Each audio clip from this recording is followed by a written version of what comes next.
himself getting passed by multiple cars, as I mentioned earlier on, so knew off in a very precarious situation, but he often finds himself in these places. He doesn't qualify as well as he races.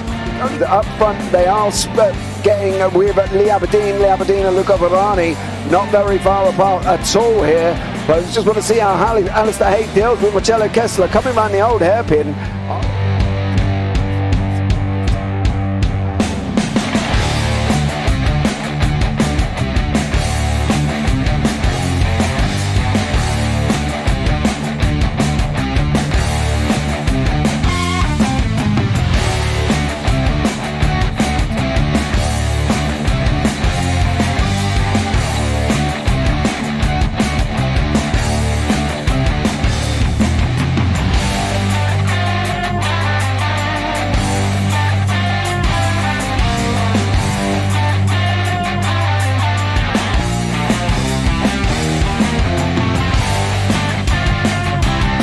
I would say it's not the best decision they've ever made, just not having done that under the safety car, really. Yeah, they're taking their pit stop strategies from Ferrari lately or something. What's going on? In turn one, just too much gas on them, too much feet on the loud pedal, and unfortunately he's dropped him all the way down the order. But Philip Hammer is out in front by an 8.91 seconds.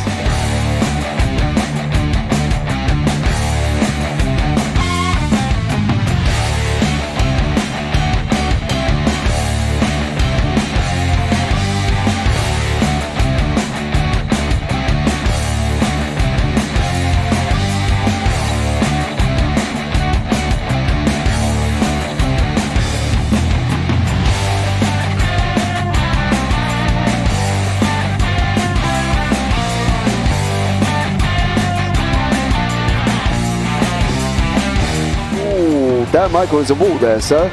And definitely doesn't want to be hitting that earlier on as well.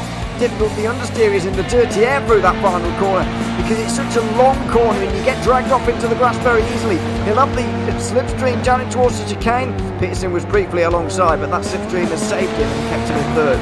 Yeah, Varani now lost a little bit of time to Aberdeen, about half a second. Peterson is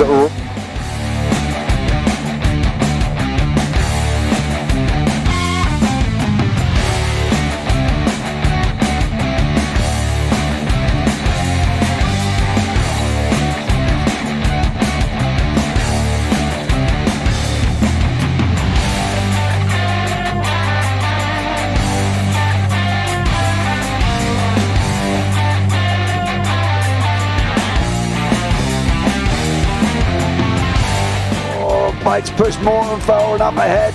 He's got out of line. It's now Pike going to have a go at Werrell. Don't push him off. He's in the championship fight. Jack Werrell chasing down Carl Jacklin. Further down, Rob Williams and Chris Barnes. Sensational run outside line now though for the heavy braking zone. Around the outside goes the Audi R8. Look how much Miller's come back into play. Exactly. Miller's still start trouble. He's left on second and change. All of a sudden Miller's back in play.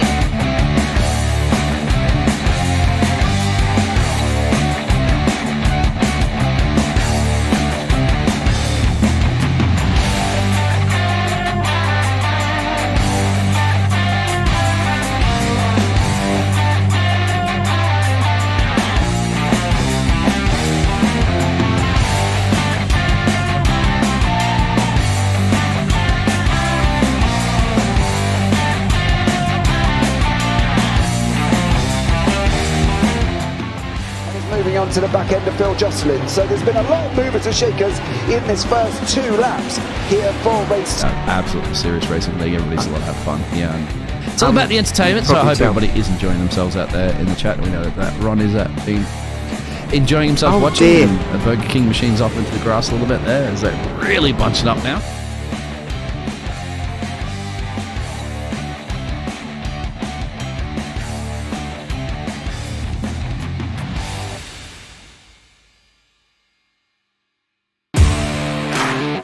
Standing out from the crowd is a challenge. You have the passion, courage, and ambition to do something extraordinary. You have an awesome story to tell and a wonderful vision to share with the world.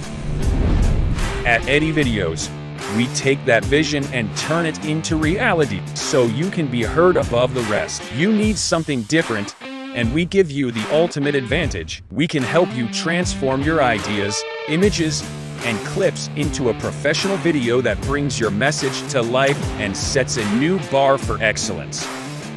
Visuals, voiceovers, editing, animations, whatever you need, we've got it all.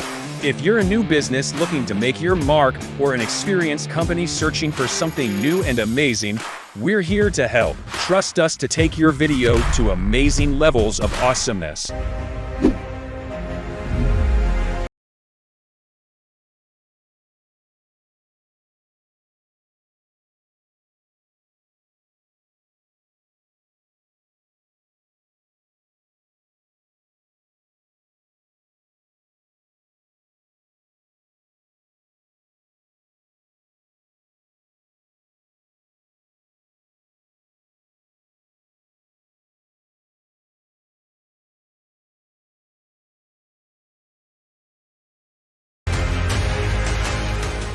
Does he have it? Medeiros is going to get it. They're going to toss it. They haven't got it. He's on the outside line though, going into the fastest corner on the circuit. Surely this can't work. Dominic Ligner has got a sensational run outside line now though for the heavy braking zone. Around the outside goes the Audi R8. Look how much Miller's caught back into play. Exactly. Miller's still start chopper. He's not on second and change. All of a sudden, Miller's back in play. Can Barry do it? Big Barry's going to do it. Big Barry.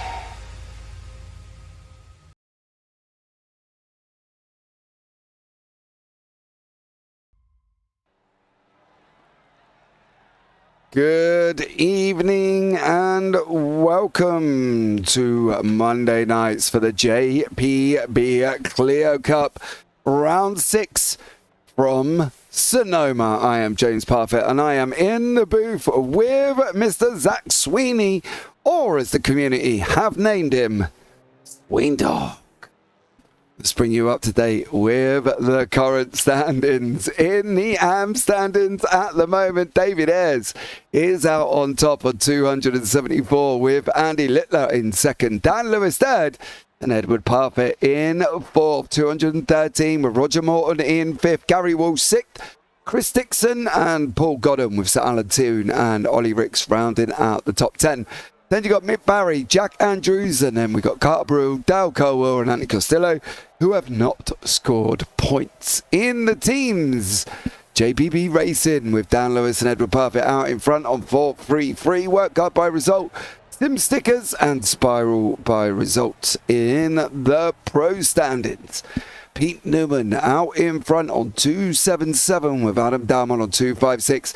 Carl Jackalit, an amazing third there on 199 with Lee Deemer on 189. Adam McNally on 188 with John McCutcheon on 164. Carl Hardy 163 tied with Brian Holmes, and then Craig Jones on 142 with Michael Seal on 127 tied with Charles Kellerman. Deck Crowther, Stuart Gibbons, Lee Bowden, Ches Rizzo and no Sam Smith.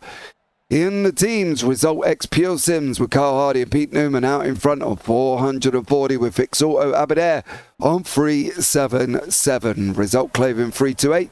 Safeguard by Result on 269 with Next Gen on 256. Then you got Fix Auto, Result Clavin Red, Blaine Designs, and then I Race there. Let's bring Mr. Zach Sweeney into the booth as we come to the end of practice. Good evening to you, Zach. How are you, sir? I'm doing good. Yeah, absolutely. Looking forward once more to another week of the JPB Clio Cup. And we're back at Sonoma. So, you know, in terms of commentating at this circuit, you know, you wait long enough for one bus and two come at once with Sonoma, because we were just here the other day for the JPB TCRs. So, yeah, good to be back. Brilliant circuit. Should be a lot of fun in the Clios. And yeah, of course, welcome to everyone that's watching along in the YouTube chat. Welcome, obviously, to some of the newer sort of people in the chat. If you're first time at the Clio Cup, you know, the likes of Gio Taylor and things like that. We hope that this is going to be a fantastic introduction for you guys at home, because what a championship this is turning itself sort of into be. You know, Pete Newman, Adam Dalmont, not separated by a million miles in the pros. We've then obviously got some surprise winners throughout the season as well, tight in the AMs and things like that. So yeah, plenty of action to indulge into, and well, now we tick our way into the second half of the season. We definitely do. At Sonoma, we were here last Friday for the opening of the TCRs as well.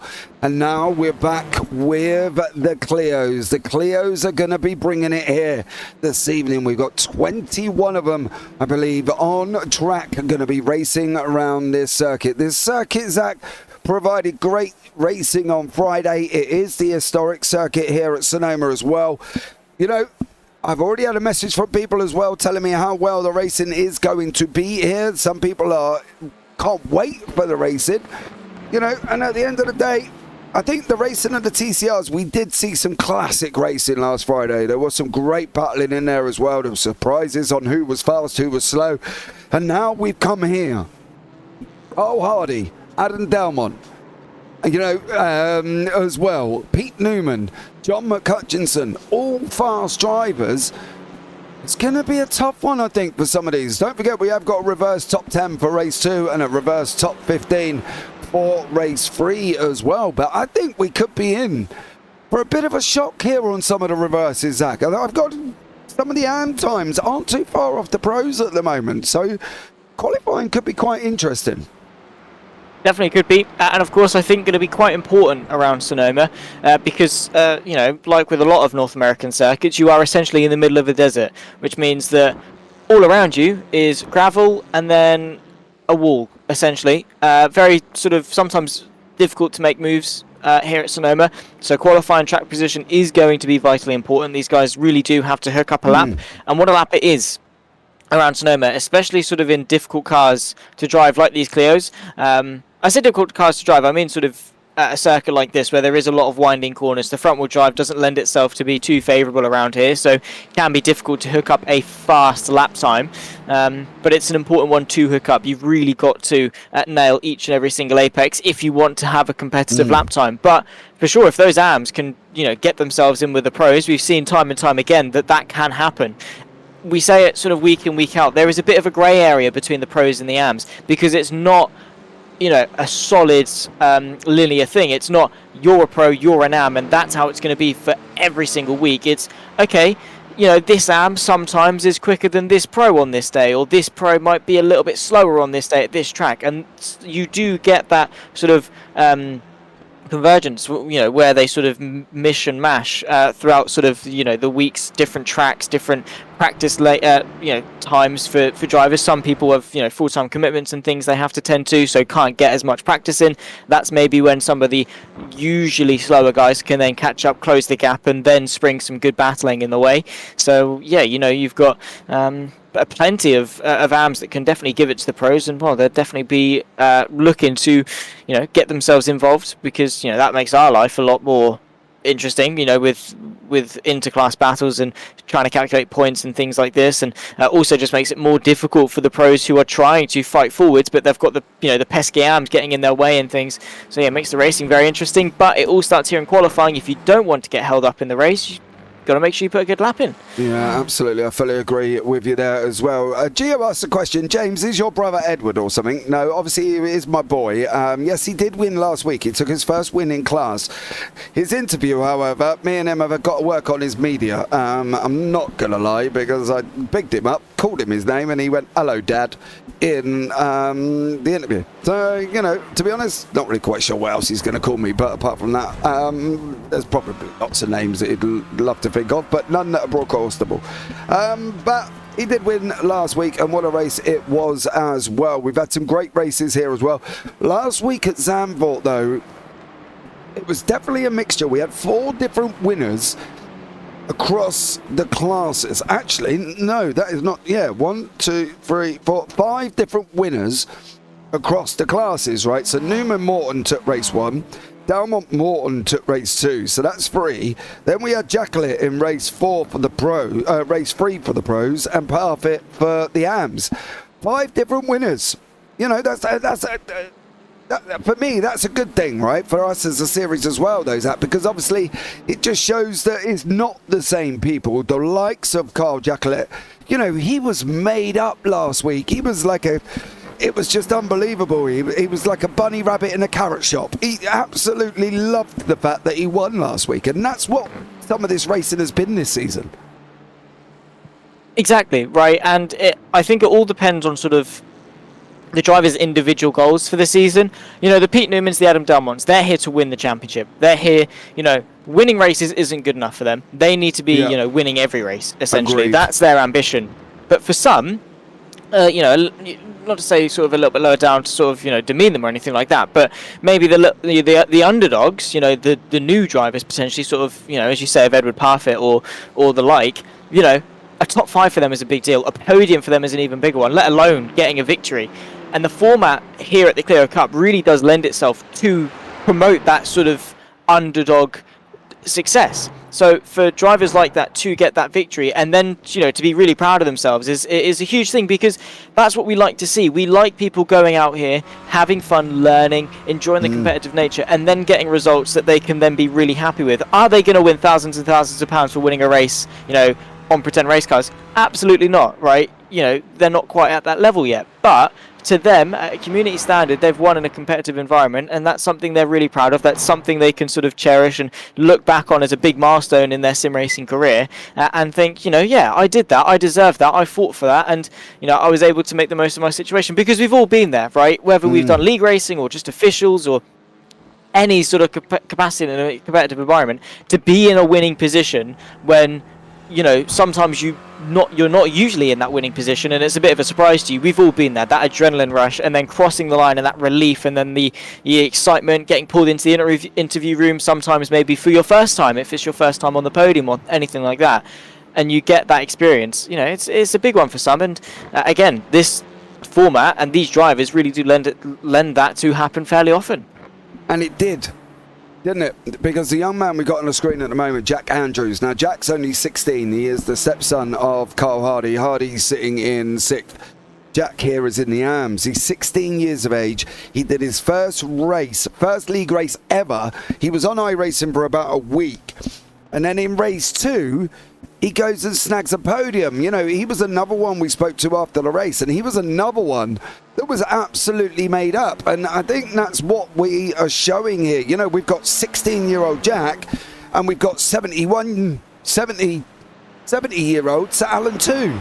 You know, that's a massive scale between drivers, and then obviously we've got the people in the middle. But at the end of the day, to have that as well, it's been great. It just shows they're all in voice chat together. Every single driver is not in a team chat. They are all sat in one voice chat together, all discussing, talking, laughing, joking, probably, you know, putting each other off, whatever. But that's the thing. Jack at 16, Sir Alan Toon at 70, and the mix of everybody as well. You know, even my boy's only 18.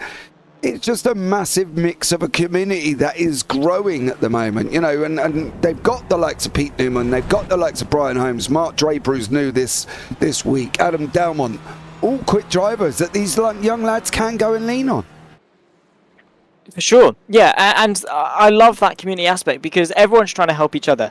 You know, guys, you know, I'm not feeling on the pace. What lap times are you doing? People are like, I'm doing X, Y, Z, and then they're like, wow, that's really quick, and everyone's trying to boost each other's confidence. We don't have a toxic environment, or you know, sodness and, you know, all of this, you know, thing, and you know, people not saying some very nice things to each other, and you know, that sort of vein.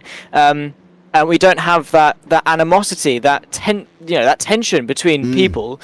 It's just everyone smiles, everyone's happy to be here, everyone's looking to better themselves and have a bit of fun. Because at the end of the day, as I say, these guys aren't going out there to win thousands of pounds or a real life drive in Formula One or whatever it is. They're going out here because, you know, they're paid to be here for a start. You know, they're paid an entry fee. They've got to be serious about it. They're here because they want to be. They're here because they know that they've got a reliable atmosphere, a good group of people that they can all come together with and just enjoy some racing. And you know, everyone's trying to improve, everyone's trying to help each other improve, and that whole environment, you know, in essence, is just a net positive that pushes everyone up and makes everyone have a happy day, which, you know, is exactly what we want to see. We don't like seeing animosity. No, we definitely don't. But here is the grid for race 1. Pete Newman on pole with Adam Delmont, Brian Holmes and Mark Draper, your top 4. John McHutchinson, Adam McNally next to each other on 5 and 6. Carl Hardy 7th and Carl Jacklett 8th. In the AMS we go. Dan Lewis from JPB in the first place with Paul Goddard in second.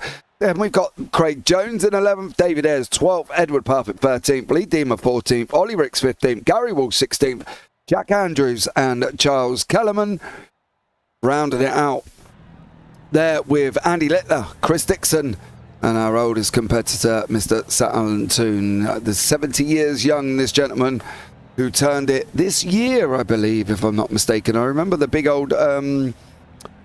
it was a celebration, wasn't it? Because Alan Toon's birthday. Was that on a Tuesday? I can't remember, Zach, to be honest.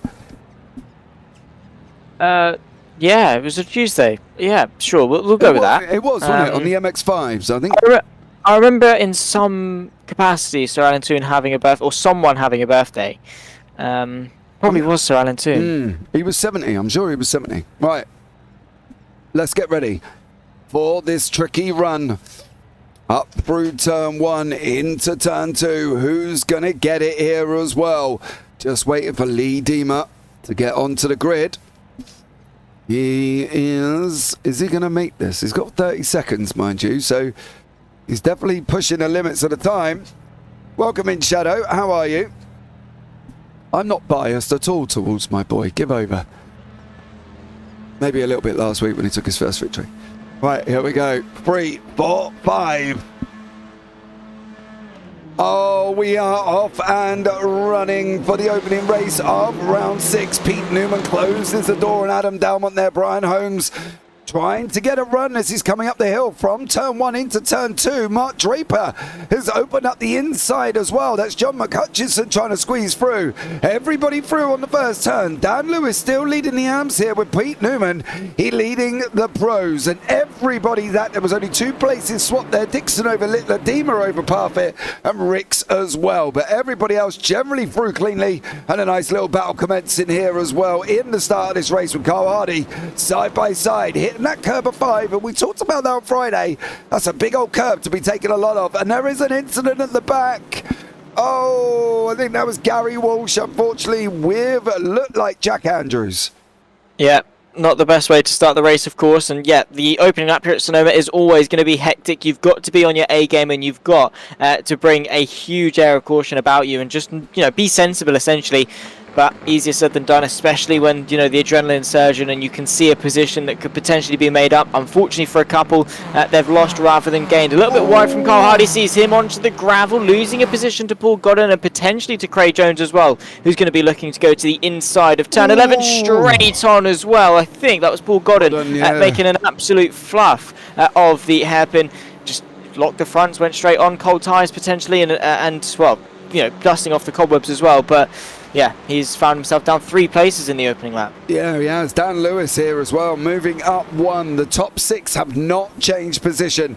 Pete Newman, Dalmont, Holmes, Draper, McHutchison and McNally, all where they are. Jacqueline, Lewis up 1. Jones up 2 with Hardy down 3. So Hardy is the biggest loser there. He's just about to gain another position back over Craig Jones, and he does get that one as well.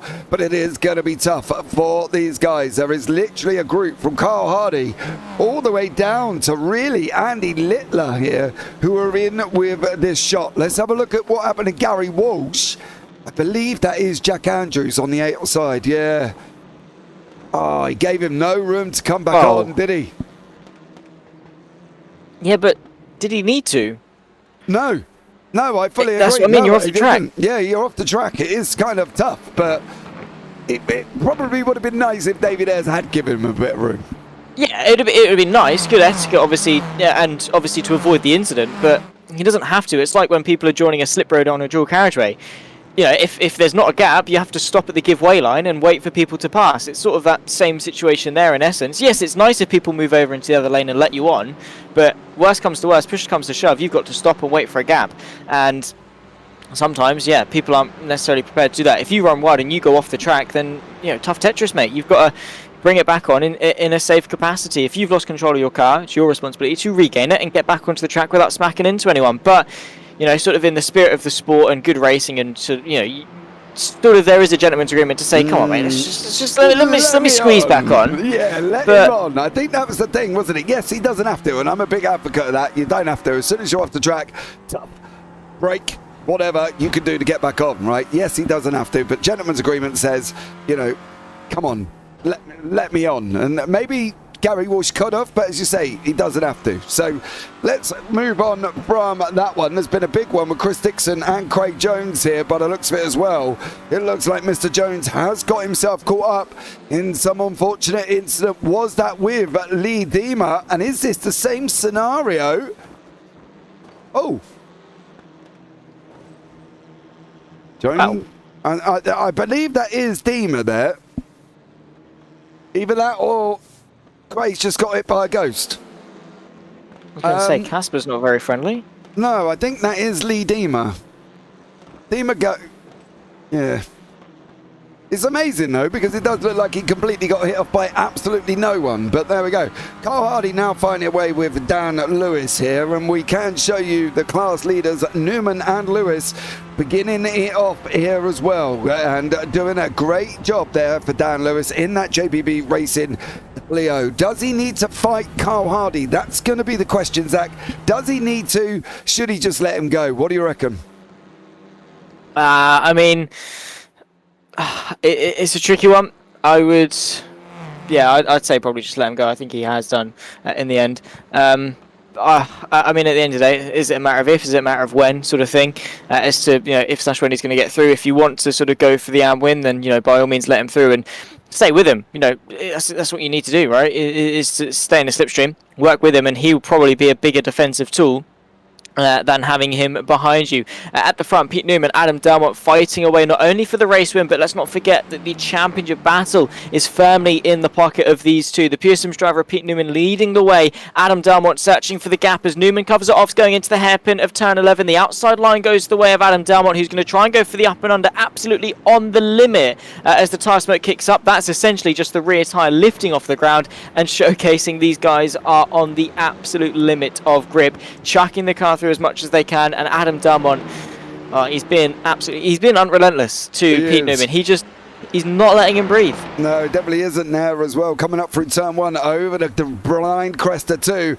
on that run down through 3. The little left-hander here as well. We're in the deserts of Sonoma. You can see it here as well. It's just like a long twisty version of Laguna with that runoff as well. It's all dust and gravel and there's not a lot of tarmac here as well. You can see you've got a brief bit outside of turn 5. You've got to get back on before that wall here as well. Now, one of the other things we did see on Friday, which I thought was quite interesting with the TCRs, somebody turning in really sharp on that hairpin, and they turned in, I think it was Alan McCain, turned in so sharp that he hit the last tyre barrier. They've got to be careful of that going too wide, and this is where one of the jeopardizes moments here, because Newman could technically run Delmont into that pit wall, and that's the thing, isn't it? It's very tough. It is. You can get squeezed quite a lot, as not on that occasion going into the hairpin. But you know, especially as racing drivers, it's your job essentially to push the limits of what can be done, both on the car and on the track. You know, if there's half a meter to be had that shortens your run and allows you to maintain the same minimum speed, you've got to take it. If there's a way to squeeze your way through a gap, you've got to take it. But if it means that you're getting squeezed into a barrier and ending your race, you know, it's sort of that risk versus reward sort of factor. Easy mistakes to make, but they have huge consequences. So you know, you do just have to be so careful about where you're pointing your car, especially when you're locked in three-way fights for this. Edward Parfitt followed closely by Charles Kellerman and Jack Andrews in the fight for 14th overall. This is the fight for 4th in the AMS, or 5th in the AMS, I should say, Edward Parfitt. So he's trying his best in order to hang on ahead of Kellerman and ahead of Andrews. Of course, Kellerman, a driver in the pro standing, so how eager is Parfitt going to be as to keeping him behind is a question that we'll see in the next few moments, as that is wide. Yeah, Andy Littler taking off there as well.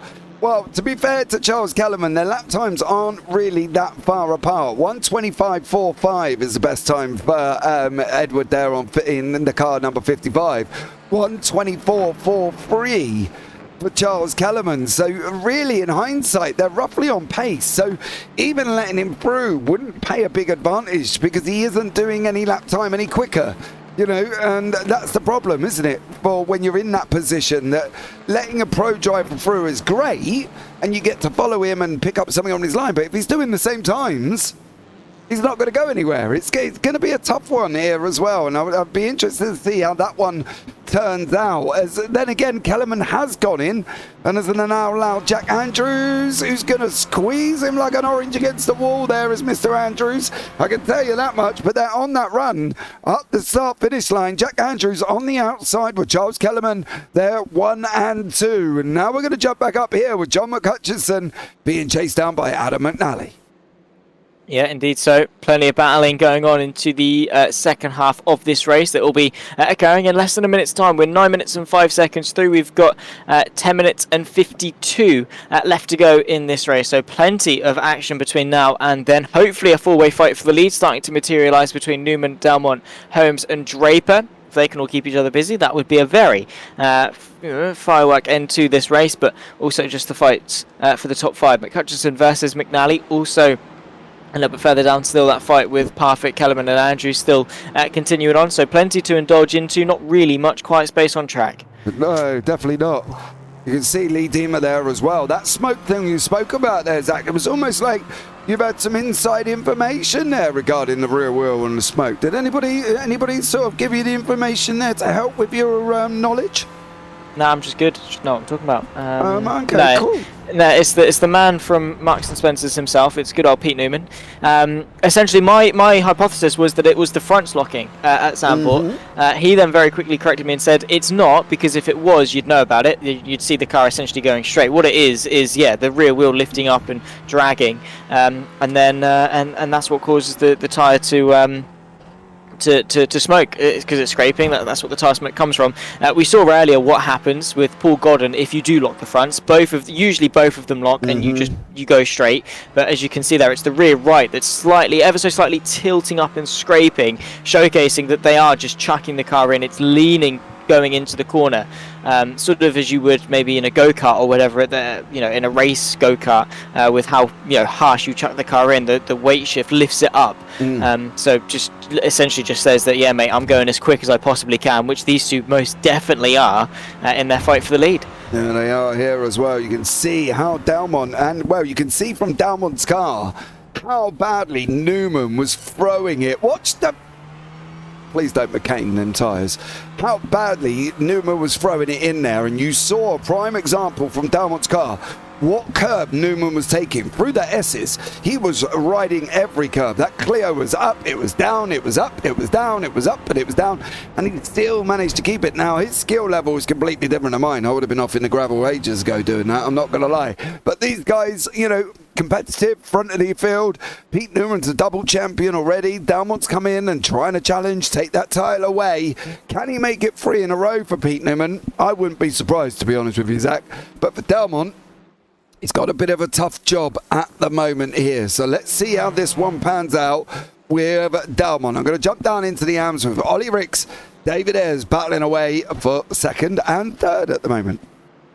Yeah, nice little battle going on here. Can't complain with a good old fight for second in the AMs. Of course, this has to be noted. This is also the reverse good pole position going into race 2. So, while there is only 0.2 of a second between them, there is going to be a move actually going in for second place as Ollie Ricks tries to chuck the move to the inside of David Ayres, who thwarts him off nicely around the outside.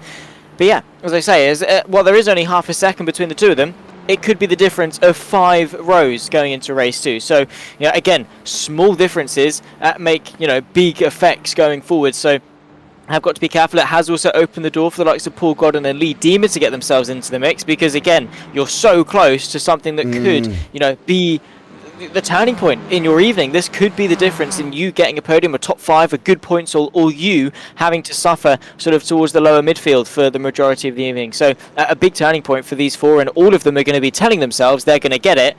Unfortunately, only one of them can. Exactly, and that is the thing. When you are the likes of Paul Godden and Ollie Ricks, and you could see David Ayres sitting in that pole spot, as you say, it's the 10 for 1 place on track, gives them 10 place advantage on the grid. So that is, to be honest, if that's not an incentive to get 10 places, I don't know what is, to be honest. And if I was Ollie Ricks, I'd be climbing all over David Ayres for the next 7 minutes. I tell you that much. I would not give David Ayres a moment of rest.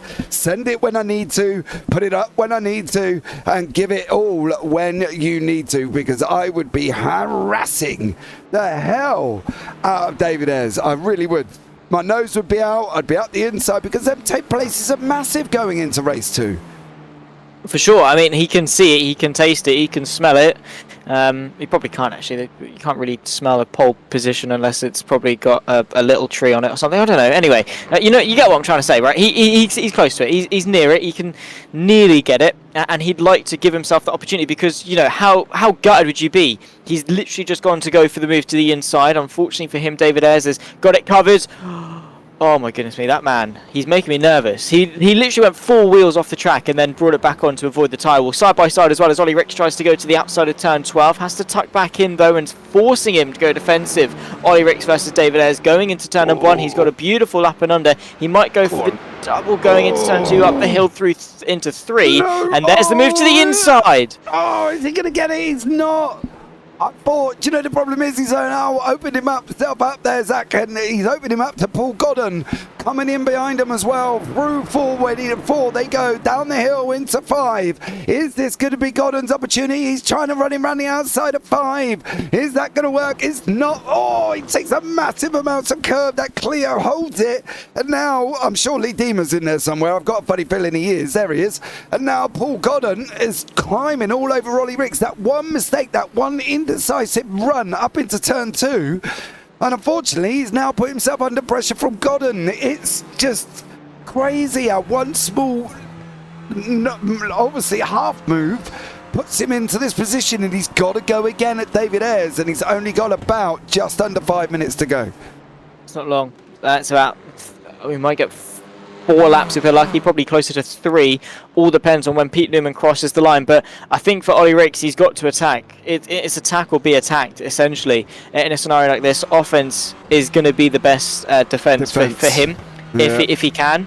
But also attacking opens himself up a little bit more, makes him more vulnerable, because he goes to set up a cutback, for example, and David Ayres goes defensive. Boom, Godden's on the inside and he's overtaken Ollie Ricks. So he's got to, really do it in a clever way and not do that into turn 2. And he's completely locked up, gone straight on. Paul Godden says thank you very much. And what looked to be a perfect opportunity for Ollie Ricks might well be the back end of this train. There's contact with Lee Deemer. And he's back to the 4th car in this 4-car train, all behind David Ayres, who's defending valiantly, it must be said. He's putting up an awesome effort. Yeah, but he ain't doing it slowly. David Ayres last time out, 1:23.91. Only Lee Deemer in this pack was quicker on a 1:23.84. Ollie Ricks got down to the 23s, but you've seen the lap that Ricks has had now. It's cost him massive. Deemer's creating his own airflow at the front of that Clio there by taking off and making the car lightweight. But now it's Godden. It's now Paul Godden, who generally does really well in the reverse grid, Zach. And we've seen him do really well as well. So big moment for Paul Godden here. Let's see how this one pans out. What's going on with Brian Holmes? He's being chased down by the Team SRL, Mark Draper. Mark's new into the series this evening. Putting up a good show so far is Mr. Draper. Can't complain whatsoever. Really enjoying sort of how he's getting on and fighting away for a podium as well. Fair play. Good job. I'm proud. And again, with Brian Holmes and his progress to the season as well, he's been a very good contender for top positions and stuff. So between the two of them, really impressive to see how well they're doing towards the front end of each of the fields. So yeah, nice job, you two. Keep it up and continue to battle, and hopefully also fight their way to the front a little bit later on as well. We're about to start, I believe, probably the penultimate lap of this race. Yeah, they're going to get one more after this one. So it's Pete Newman, Adam Dalmont, still only separated by 0.2 of a second. They've been able to clear the other two by about 3.5, so it's fair game between the two of them. Pete Newman going defensive. There's no space on the inside, but Dalmont's got an absolutely sensational run to the outside of turn 11. Is he going to run it the long way around? Has he got the agility? Not quite. It's too long of a way, and Pete Newman Newman retains the lead. Yeah, he definitely does. But Mark Draper giving Brian Holmes a bucket load of grief. I think they are currently side by side. They are on that run through turn 1, up the hill into what will be turn 2 here as well. Draper sitting all over the back of Holmes. Holmes has got to try and go defensive. They want to watch this turn 2 though, because it can be tricky. The Scotsman of John McHutchinson chasing down Adam McNally as they're coming in to, as you say, one more here, Zach. It's going to be, McNally's made a mistake. Is that going to allow McHutchinson to come through? Not through 3, but I think he might have a go through 5. He very much could. It's a potential opportunity if he wants to, have a bit of a look, but I don't think he's quite close enough. I think the next best thing is going to be turn 11. He's going to have to set it up for that. It's all about a hop, skip, and a jump through the next sequence of corners, through the sweepers, and then that long right-hander that leads you in to turn 11. McHutchinson, of course, on the back of McNally. He's going to want that 5th place, of course. Top 5 is a very good result in of its own right, but it all starts right here through the sweepers, not being able to miss a single apex, because you mess one up, you mess the entire thing up, and the Scotsman is absolutely flying all over the rear end potentially now of Mark Draper, and this is where it starts. The long run towards the braking zone of turn 11. Has the inside opened up? Not quite yet. He is close. Is he close enough? He's going to have to be brave on the brakes if he wants this position. He's going to have to wait another lap if he wants another go. Yeah, final lap of the race coming up. McNally locked up. That's going to allow McHutchinson on that run now as well. The problem is for McHutchinson, he got a slow run out. Carl Jacklett is going to be there as well. Final lap of the race. Let's pick up with the lead. This is what's happening. We've got Delmont, we've got Newman battling away. We've got Jacklett, McHutchinson and McNally, and we've got Dima, Godden, Rick still going at it with David Ayres as well. This is going to be a tight finish between 3 groups here. We'll try our best to keep an eye on it, but it is going to be a tough one here, Zach. Oh, McNally, Delmont nearly hits the wall. He does. Very close in the fight with the two of them, and again pushing the limits. Exactly what we want to see, really. 2 drivers not giving an inch when it comes to battling away, especially at a circuit as difficult as Sonoma. They've got one last sector to go, and Adam Delmont is going to want this position. He cannot afford any more lost ground in the championship. They've got about a third of the lap left to go in this battle for the lead. Pete Newman has fought off the attack brilliantly, and I don't think Delmont's going to have another opportunity. No, I don't think he's going to get close enough. I think this is still going to be Newman. Newman round the final corner as well. Stay away from the barriers. Don't McCain it. Here we go now for Pete Newman. He's going to come over the line. He's going to wrap this up in the pros with Delmont in second. Great job. You can see in the background Mark Draper chasing down Brian Holmes. I think Holmes is going to take it on the line. It is. What's happening further back? Adam McNally and John McHutchinson coming in side by side. The Scotsman here as well. I think it's going to be McNally with McHutchinson behind that. Ollie Ricks does get overtaken by Lee Deemer, who's going to try to switch back on him as well here. And Ollie Ricks is going to get that over Deemer, but yeah, tough one there for all of these guys. Indeed so, yeah. A very tough fight. A battle of attrition more than anything. And just trying to keep it pointed the right way on the circuit is the most important bit. For some, that was easier than others, but, we had the likes of Newman battling away with Delmont, having that pressure for the entire race. The likes of David Ayres as well, fighting away for second place in the AMS, but most crucially, that reverse grid pole position that will see him alongside Daniel Lewis for the front row of race 2. Yeah, just a chaotic race, and, bring on more. That should, in theory, be the calmest race of the 3, because that's everyone being where they should be after qualifying. Now we flip it on its head and we go again. Yeah, I fully believe this one as well. We've got Craig Jones causing a bit of grief in YouTube chat here, I'm not going to lie, as well. So Craig's harping on about his 3 trophies and then giving us grief about commentating on people driving pretend race cars. Well, can't help that one, I'm afraid. Right. Imagine your only personality trait being the fact you've won 3 trophies in pretend race cars. I know.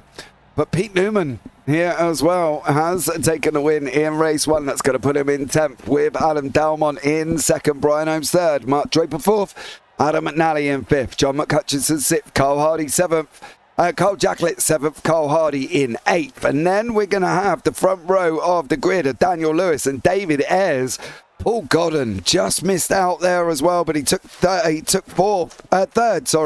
in the AMS. Ollie Ricks there in 12th. Lee Deemer, Edward Parfitt, Charles Kellerman, Gary Walsh, Jack Andrews, and Andy Littler. Then we got Chris Dixon, Sir Alan Toon, and then the free trophy winner, Craig Jones, at the back. At the back. There's no surprise. Anyway, I feel horrible to be fair. You don't. Dan Lewis, first league win. It was your first league win there as well. Well done to the JPB Racing, Dan Lewis. Of course, Edward took his first win last week, and Dan's taken his first win this week. So well done, Dan. We'll have a chat with you at the end of the races if you want, mate. We'll give you a bit of a big up. That is the drag strip at Sonoma. You can see directly straight down the drag strip at the moment, and that is where the drag strip is, from there all the way down. Absolutely amazing. Drag strip with inside a racetrack. Yeah, nice. The Americans do love their drag racing. I'm trying to think. The only drag strip I can think of in the UK is Santa Pod, right? That is the only one, yeah. And then, yeah, that's the only sort of big one. Obviously, you've got the old dual carriageway and Yarmouth Seafront for those in Norfolk. If you want to floor it down there. The A303. Yeah, the A303 past Wincanton. But here's a grid for race 2. David Ayres and Dan Lewis. Do they race away or do they drop back? That's going to be the question. Carl Hardy in third, Carl Jacklett 4th, John McHutchison in 5th, Adam McNally in 6th, Mark Draper 7th, Brian Holmes 8th, Adam Dalmont 9th, and Pete Newman in 10th. Then we go into Paul Godden, Ollie Ricks, Lee Deemer, Edward Parfitt, Charles Kellerman, Gary Walsh, your top 16, Jack Andrews, Andy Littler, Chris Dixon, Sir Alan Toon, and then last place on the grid, of course, is our very own Craig Jones. Yeah, that guy. P21, let's see what he can do. Do you let him go through, or do you run them and try and hide as fast as you can? Dan Lewis, David Ayres, front row. Whoa, yeah. I mean, they're in their own race, right? They've got to worry about themselves first and foremost. They're fighting for an AM lead. They've both been given this opportunity. They're trying to maximise their points. They shouldn't just get their belly tickled because it's Carl Hardy and Carl Jacklett behind. No, a race is a race. No matter who you are, you need to deserve your space on the grid. If you are quicker, get past. It shouldn't be that difficult, surely. If you're a lot quicker than them and you should win, then just go and win. You don't need handouts just because you should be better. Just overtake them. Simple as. If they're only AMs, then go and do it. But obviously, I can understand it from sort of their point of view of backing out, not trying to battle the pros too much because they know it's not really worth defending in the long run. But if they've got a choice between fighting amongst themselves and fighting with the rest of the grid, then fight amongst themselves. Okay, I fully agree. You can see the man in the back there. This man here, Craig Jones, got a bit of a mission on his hands here to get through this field, Zach. It's going to be a tough one, isn't it? It's whether or not he's going to have the pace. Yes, definitely so. And it's sort of, it's a tricky one being sort of, this far down because it's, you're trying to work your way forward bit by bit. You've not got an infinite amount of time, only 20 minutes. Yes, in clears, that's a fairly long time, but in terms of racing, that's you've got to make moves quick. He's got to make a move. Essentially, you work it out, it's just over 1 per lap. It'll be like 1 point something per lap that he's got to make if he wants to win. Obviously, that's going to be quite difficult, but he needs to start from the first lap. He needs to be immediately on it. He's got no bedding in time. He's just got to be straight on the attack. Okay, well, here we go. Race 2 here, Zach. We're going to be up and running. We're going to be going for it as well. We're going to be literally... Wow. You two at the front. Good luck. Go David Ayres. Go Dan Lewis. Go and smash it. Do your best. You don't have to let them through. Racing is racing. Rubbing is racing. And if you're quick, don't let them go. But here we go, Zach. Lights are on. 1, 2, 3, 4, 5. And we are green, green, green. And both men have taken the option to bolt. David Ayres and Dan Lewis, they've not moved over. They've not rolled them through. Carl Jacklett looking up the inside of Carl Hardy. Don't do that. Okay, they made it through, but it was, yeah, that was tight there. Zach, I'm not going to lie with them running up into turn 2. Yeah, they very much got a little bit too close for comfort, but turn 2 is the caution zone. I'm sure. I mean, we briefed the TCR guys on it on Friday. I'm sure these guys got a similar message. Just side by side here. Kyle Jackett trying to pick his way past Kyle Hardy on the inside, and you can see Adam McNally trying to get himself involved as well in the fixed car just in behind. He's trying to set up an up and under on Kyle Jackett, who sends it late on the brakes on the Pure Sims driver of Kyle Hardy. Around the outside though, beautifully done, as Hardy now looks to chuck it back to the inside of the S's. Now this is going to be the tricky bit, is maintaining this momentum through the entirety of the sweepers. Kyle Jackett though absolutely nailing it, and there's contact, and Hardy's in the barrier. Yeah, Hardy's in the wall. Him and Kyle Jackett. Jackett gave him a little hip check and said no, no, no. And unfortunately for Kyle Hardy, he plummeted into the upside down and is now in the cast of Stranger Things for Kyle Hardy. Unbelievable there as well. We'll have a look back. You see this gaggle of cars. 1, 2, 3, 4, 5, 6, 7, 8, 9, 10. Newman and Dalmont are also going side by side. This was what was expected, Zach, with all of these drivers, wasn't it? Battling through, trying to come through the grid, and they're all trying to do it. And it's been an epic opening few laps. And what I've got to say is go Dan Lewis, go David Ayres, because they pulled away. The fighting of the drivers before has left these guys to get away, and they've opened up nearly about 2 seconds. But did you see all of them cars coming down together? Wow. Oh, wow. Again, such a chaotic opening to such a chaotic race, and you know, the format of racing that lends itself to be just chaos, chaos, chaos, left, right and centre. It's all you really see, but in sort of such the best way. A couple of drivers obviously not having the best of starts is to be noted, but a couple of drivers making some big gains. Adam Dalmont already up 5 and trying to maximise the reverse grid race. Of course, this time he starts in front of Pete Newman, which is a good opportunity because he doesn't have to get past Pete Newman. He can match his pace and then work forward sort of first, you know, and get that check position and then control the race rather than being the one on the back foot like he was in race 1. So these reverse grid races should work quite well for Adam Dalmont, and as he's already up into the top 4, only 2 seconds off his side by side there. You can see that is Adam McNally trying to put some pressure onto Pete Newman going into the hairpin at turn 11. But you know, these pros, they're not going to give in anytime soon. But David Ayres and Dan Lewis still leading the way in the AMs. Still doing a stellar job, and 1.5 seconds at the moment as well. You can see here on the gap times how they're going to get on, and as you can see, 0.6, 1.4 to Jacklet, safe space, 4 seconds to Pete Newman. Okay, we know Pete Newman, he'll probably make it up, but it's a safe space. You can see Paul Godden just gone off there as well. Just lost a place for the AM podium to Ollie Ricks. I was going to say the lead in the AMs, but then I forgot we got 2 out in front here as well. Godden's now under pressure from Parfitt. He's got McHutchison behind him as well. And that must be that McHutchison has been off the circuit. McHutchison's got Dima for company, who of course was the invisible car that took out. No! Oh, I thought there was going to be contact. There still might be from Dima and McHutchison coming through the S's at the moment here. Side by side. Are they going to maintain it through turn 8 into 9? Can they get it round 10 though, Zach? That's going to be the question. That's going to be the difficult one because it's such a long corner and seemingly goes on forever, but a beautiful battle showcasing the utmost respect between 2 brilliant drivers that are having an absolutely sensational battle. Of course, all eyes are on that top 15 reverse, so keep an eye out for those a little bit just outside the top 10 because they're going to be the ones benefiting the most. A little bit wide in the background, I think. Potentially, who was that? McHutchison going a little bit wide in the background, and Lee Deemer as well. It's left him susceptible to an attack. He's had to go the long way around through turn 12. It's the outside.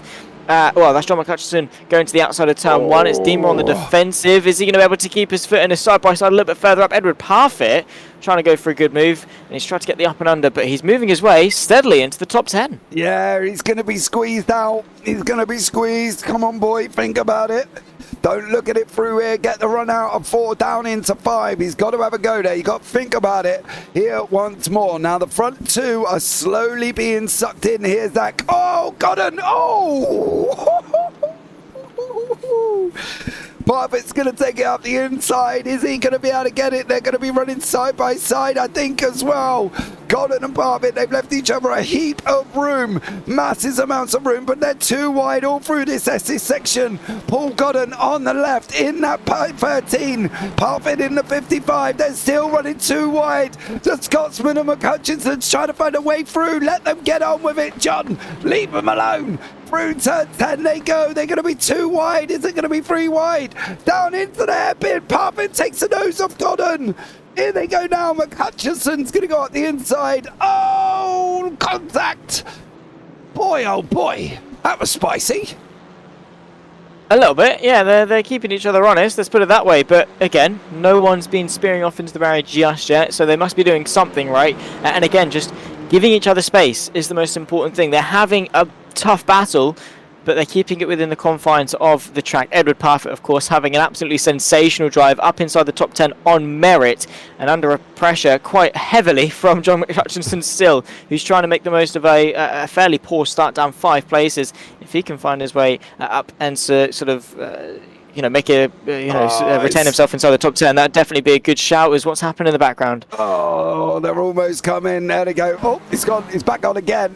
John McHutchison, is he going to be able to make that move? Oh, he's not. The trouble is for Edward, he's got John McHutchison, but then he's got the other arm of Paul Godden behind him. So it's now that stuck between a rock and a hard place. Do you let the probe through and try and follow him, Zach? Or, because that's going to put you into the hands of Paul Godden. It is really tough for these arms at the moment because you can't quite know what's the best thing for yourself to be able to do it.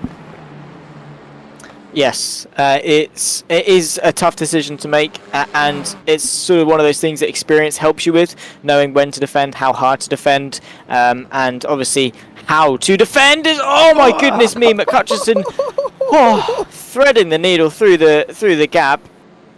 Yeah, there must have been space between them in some capacity in order for them to not completely go spearing off into the barrier, but we turn our attention to the front because we've got 6 cars separated by only a couple of car lengths apiece in this battle at the front. It's still Ayres that leads from Delmont, who would like to get himself into the lead of this race and take off if he can. That would be the most ideal situation, while Newman is involved in all the battling. But yeah, Delmont needs to seize control as soon as he can and make sure that he can retain the lead in this race. Yeah, Dan Lewis leaving the door open for Carl Jacklett there as well. Dan's going to try and come back through. They're 3 wide.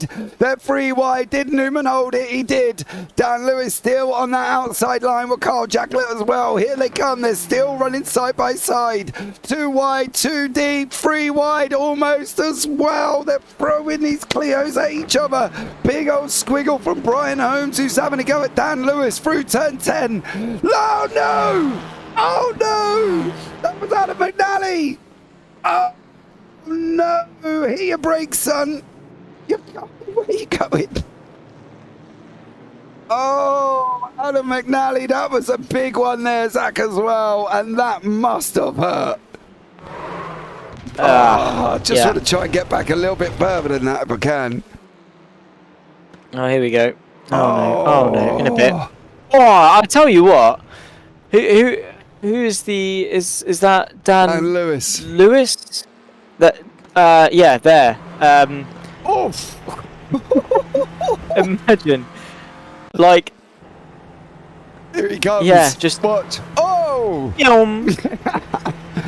Oh, I bet that was brown pants moment for Dan Lewis. But look at the front 3. Delmont, Ayres and Newman still going at it. Has McHutchison got past the boy? He hasn't made it past the boy. John McHutchison, if anything's dropped back here as well with Lee Deemer, Paul Goddard, Craig Jones, and now John McHutchison. So where did Mr. McHutchison lose all of them positions there? That must have been a bit of a moment. Let's have a look.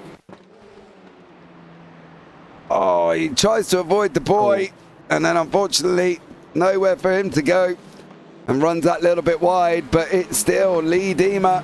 Now Edward Parfitt in 8th place here as well, up 6 places. David Ayres battling away with Pete Newman as well. I think Newman's going to sweep around the outside of that run up through 1 and into 2 there, and it should be job done, but David Ayres keeping him honest. Yeah, he very much is. Really much hammering on that pressure, making it now, of course, falling backwards to make it a Delmont and Newman 1 and 2. But his pace is absolutely incredible considering. I mean, Pete Newman is the top of the top in terms of the pros. Of course, David Ayres is no, pushover himself. But the fact that he's able to keep, the two-time champion and championship leader of another season honest, even if it's only for the next couple of laps or so, is a very big achievement that he definitely should be very proud of. He's mixing it up really nicely with, big names in this championship. I mean, he's surrounded by race winners so far this season. Delmont, Newman, Holmes and Jacklett have all taken at least one victory to their name, and, well, David Ayres is right in the middle of all of them, and they're in third place, and he's loving life, and he very much is deserving to be there. He's on there purely on, obviously helped by the reverse grid, but he's kept them there, and he's kept himself in the mix. As John McCutcheon trying to get himself back into the mix after a couple of shenanigans. He runs a little bit wide going through the S's, and that is going to put him under pressure from Charles Kellerman. Yeah, the Scotsman not doing it in an ideal way there as well. Charles Kellerman does go through. Gary Walsh on his way with Carl Hardy. And now Carl Hardy and John McCutcheon. McCutcheon tries that slip back over Carl Hardy. Not going to get it through there at the moment. So unless McCutcheon goes for a send, which he doesn't do, Hardy, is he going to try to cut back over Gary Walsh? That's going to be a possible run up through one. Potentially. It could be the outside line.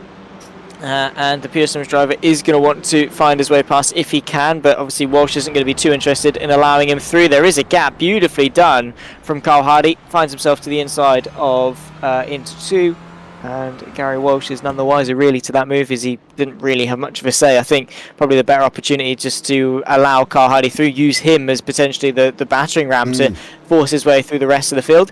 Back of the front, though, Brian Holmes on the back of David Ayres, who himself is still within a second of Pete Newman, which, again, fair play. He's been with them for over half of this race now, which is a very big achievement, something he definitely should be very proud of. But is that going to come to an end? Is his overall podium going to come to an end? How interested is Brian Holmes going to be, and how capable is Brian Holmes going to be in able to take that away from him? Well, he's going to want to have a go as Brian Holmes. They're coming down now into that turn 11 hairpin, wrapping it up. What is going on here with Dima and Parfitt? Well, nose to tail coming down into turn 11 here as well. Dima's going to try the inside line. Parfitt shuts the door on him. He forces Dima to go in as well. Parfitt hugs that inside line. He's on a run once more. He's got Godden, Jones, Kellerman, Hardy, Walsh, all closing in on him here, Zach. The young lad, 18 years of age, got a bit of pressure under him now. He has. He's got to very much wisen up as quickly as he can, of course. And, well, he knows what it's like to be under pressure. I mean, he works at McDonald's. They're always under pressure with how busy they are. So he knows how to do it whilst being kept busy, as, well, very much keeping him busy as Lee Dimmer. He's not letting him breathe one bit. But Edward Parfitt running so well. 4th place in the AMS, 8th overall is a very stellar result. Lee Dima, though, it's always difficult when you're fighting a ghost, because you don't know where they are. You don't know who you're fighting. You don't know when to defend. There he is. He comes back into existence, going to the inside of Edward Parfitt, who just about is able to give him at least a little bit of space. But that's the problem. There he is. He's finally rejoined, but you don't know who you're fighting. That is the scary thing, is you don't know what to do. You can't predict what he's going to do. Yeah, it's always going to be difficult here with Lee Dima as well. We saw that incident with Craig Jones in race 1. Jones just...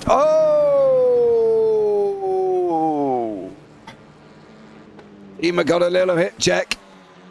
Watch this. There it is. He drove into the back of him, I think. You reckon? Yeah. I think so. He didn't necessarily have to turn in. And again, you can't necessarily blame the other drivers for just doing what they were intentionally, going to do anyway, because you can't change your driving to accommodate a ghost, a car that's blinking in and out of existence, because in some capacity that's more dangerous than, just sticking to your line, because at least then you're predictable. At least then Dima can, in some capacity, sort of predict what you're going to do. If you purposely change your line to accommodate that, then Dima's like, not really sure what you're going to do. Unfortunately, I think he just turned it a bit too early, took in a bit too much speed and went into the back of the driver ahead, which unfortunately resulted in a premature end to his race down in 19th. Back to the front though, and Edward Parfitt still fighting away with Paul Godden and Craig Jones for 8th place overall, side by side between Godden and Jones. Those two keeping each other honest very nicely, as Carl Hardy now brings himself into the mix and catapults himself ahead of Mr. Craig Jones. Oh, they're running side by side though. They're running side by side out of 8A. Down into 9 they go, Craig Jones and Carl Hardy. John McCutchinson's back on this run once more. The Scotsman's going to want to be trying to make up for the mistakes that he's made earlier on. And now Hardy takes the inside line around turn 11. Just misses the back end of Jones there. Parfitt and Godden fighting out for 4th and 5th in the AMs, and then you got Carl Jacklett is on the back end but trying to battle away here as well, and he's got Dan Lewis behind him, sorry. Yeah, people left, right and centre and all battling away with each and every single one of them out on circuit. So again, exactly what we want to see. What more could we ask for from the Clio Cup? And again, if this is your first time here, if this is your first time watching the Clio Cup, we hope that you're going to be back for the future round, because, why wouldn't you? What more could you want? You've got racing, you've got action, you've got fights in both the pros and the AMs, and sometimes even both. So ticks every box in my book, and I hope these guys are going to be sticking in for the ride, because again, I'm sure there's going to be future seasons and different formats, and maybe if this is appealing to you, this is the style of format you want to get yourself involved with, head over to the JP Broadcasting website and get yourself signed up and things for future seasons or whatever, because these are a great group of lads who will definitely push you to your utmost limits. And go on, see how you can get on, and we'd love to be able to call the action on you as well. But if you're happy sitting in your chair and watching along some good old pretend race cars here on JP Broadcasting, definitely do stick around for more, as Craig Jones is ducking and diving. Paul Godden trying to find the move on Edward Parfitt as well, but no way through as of yet, and that does open the door for Craig Jones to make this his 12th overtake of the race, as he finds his way up now into 9th place. Yeah, he's going to have a tough run though. He's got Godden behind him, and he's got Carl Hardy as well. Neither of them are slouches, and at the moment in the top 15 we're going to have Charles Kellerman on pole for the next one here, Zach. For Kellerman, that's going to be a big moment. For John McCutchinson, he's going to be near the front, so now he's got to decide whether or not he's going to make a way forward anymore or stay where he is, because technically he's 2, 4, 6, 7th in class at the moment. Yeah, that is a decent way down. And you need to make places up. You need to be successful in your class. That's obviously where the points are scored. So go and do it. Go make some overtakes. But of course, having two classes intertwined, they're not the pro start then the AM start. Even then, you'd probably still have some coagulation of the two classes. But in general, you need to just move your way forward. You need to make those overtakes and succeed. But with reverse grids and crashes and incidents, sometimes that's not always sort of an ideal scenario. So you just got to fight your way forward, especially now we're towards the tail end of race 2. We've got a lap and a half left to go, really. I think we are now starting up an ultimate lap as Craig Jones goes to the outside of Edward Parfitt, who, have to say to him, we said he needed a mature head in order to battle this scenario. He's doing a brilliant job of keeping these guys behind.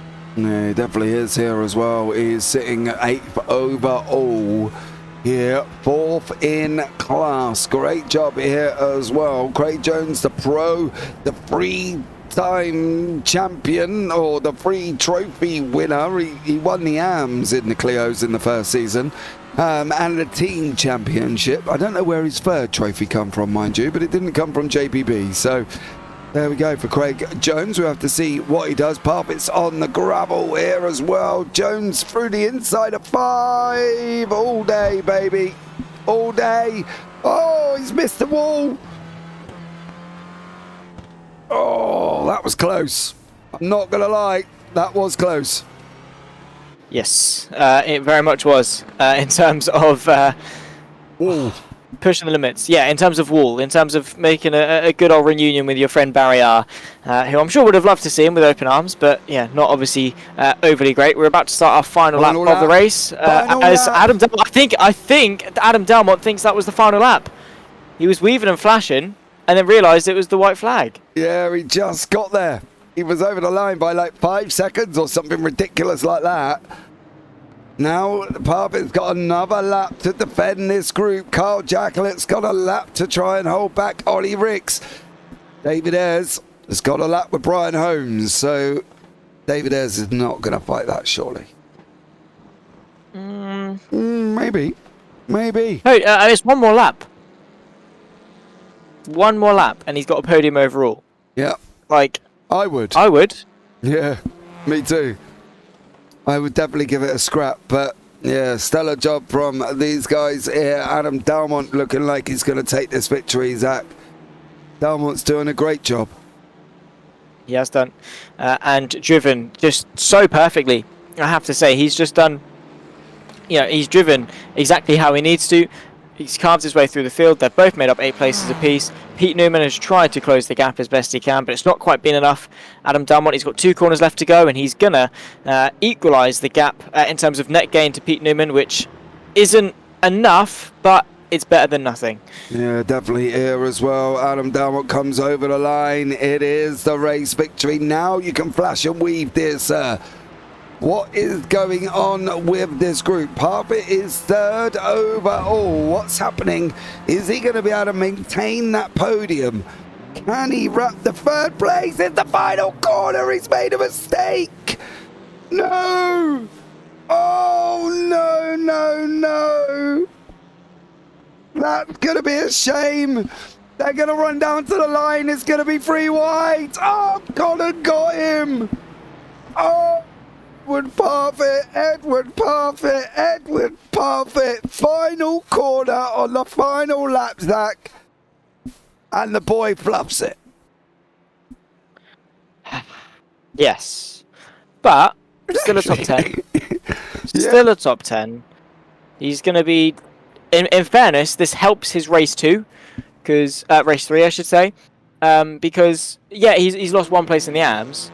But he's going to be starting 2 places higher for the reverse grid. He's then going to be able to work his way forward again. He's then going to be looking pretty good for race 3, as he usually does. Edward Parfitt, that is usually the race he shines at. So, I'm sure he's going to be looking pretty. He's still made up 4 places over the course of that race. He's inside the top 10. It was a great defence until it wasn't right at the end, but he should still be quite proud of himself. Yeah, well, here are the results. Adam Dalmont in 1st, Pete Newman 2nd, David Ayres in 3rd, Brian Holmes in 4th. David Ayres taking the victory in the AMS and a 3rd overall. Amazing job for David Ayres. Then we've got Carl Jacquelet, Ollie Ricks, Craig Jones, Paul Godden, Carl Hardy and Edward Parfitt there in the top 10. He was close to being up with Paul Godden, made a mistake on the final corner. John McCutcheon in 11th, Gary Walsh 12th, Andy Litt the 13th, Chris Dixon 14th, Mark Draper 15th, Sir Alan Toon 16th, Charles Kellerman 17th and Dan Lewis is down in 18th. Lee Deemer, Adam McNally and Jack Andrews there as well. We've got a 5-minute break here, guys, as well. I'm going to grab a minute. Zach's going to grab a minute. And as per normal, we'll be right back in a minute.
Okay, guys, we are back here for race 3. Zach? Well, I've just seen my boy, and he ran past me, and he went, Dad, that was horrible. My response, you fluffed it on the last corner, boy. So, but to be fair, he did say, did you see how long I held him up for? I said, yes, you did a stellar job, but then you went and chuffed it on the final corner. That is true. Yeah. Bit of a shame, but you know, it's true. That is true. That's like saying, I don't know. I'm trying to think of an analogy that works, but it only counts if you manage to reap the rewards of it. I suppose you only get, you can do as good of a job as you like for the entirety of the race. If you don't cross the line in that position you were defending for, then you didn't get that position. Obviously, you can take the positives from it of the I defended for so long, but you need to figure out how to not lose it right at the end last time. Like, you did a great job for 90% of it. Now just figure out what you can do better in that final 10% in order to, make sure it doesn't happen again. I'm sure he's going to learn from it. And again, he's only in his second season of league racing, and already we're seeing displays of racing like that from him. So I'm sure there's a lot of potential, a long road ahead in terms of lessons for him to learn. And that was one of them. Yes, there was positives in it, but a small mistake right at the end saw him lose it. And now he's going to have to adjust and learn, I need to make sure that doesn't happen again. Absolutely. I fully agree with you. He has done a stellar job. His advancement has come on absolutely leaps and bounds. But yeah, it has been that bitter pill to swallow, I think, because he had done so well. But we've got one more top 15 reverse here, Zach. 30 seconds left of this brief warm-up before we go into this race. Race 3. All or nothing, isn't it? I think that's what we end up with.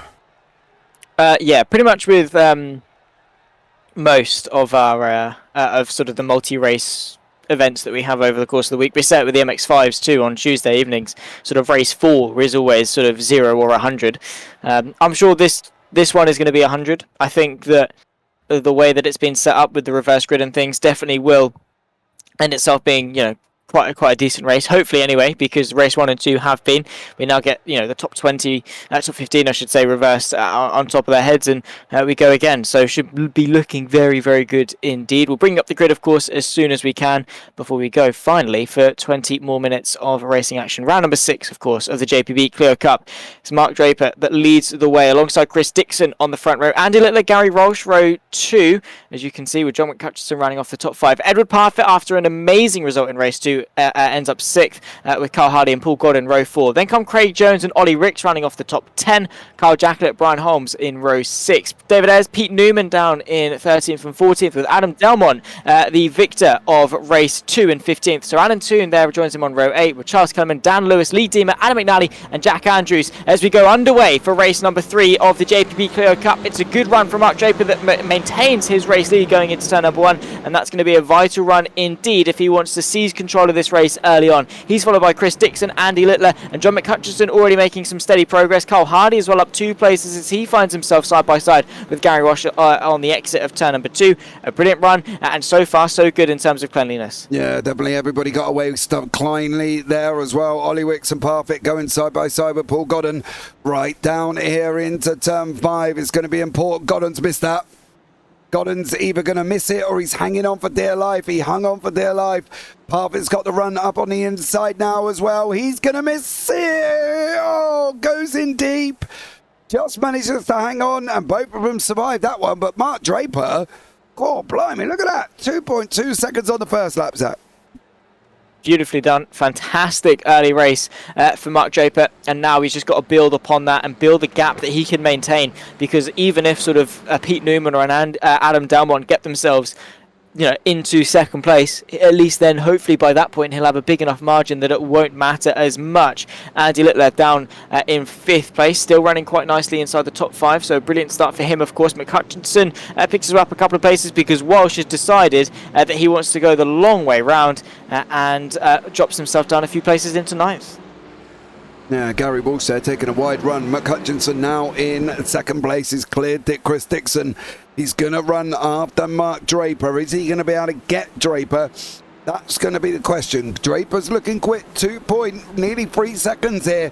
But look at the gaggle of cars after this, Zach. They are literally nose to tail all the way down. Only 8 seconds over the top 16. Incredible run, and one of them is Pete Newman.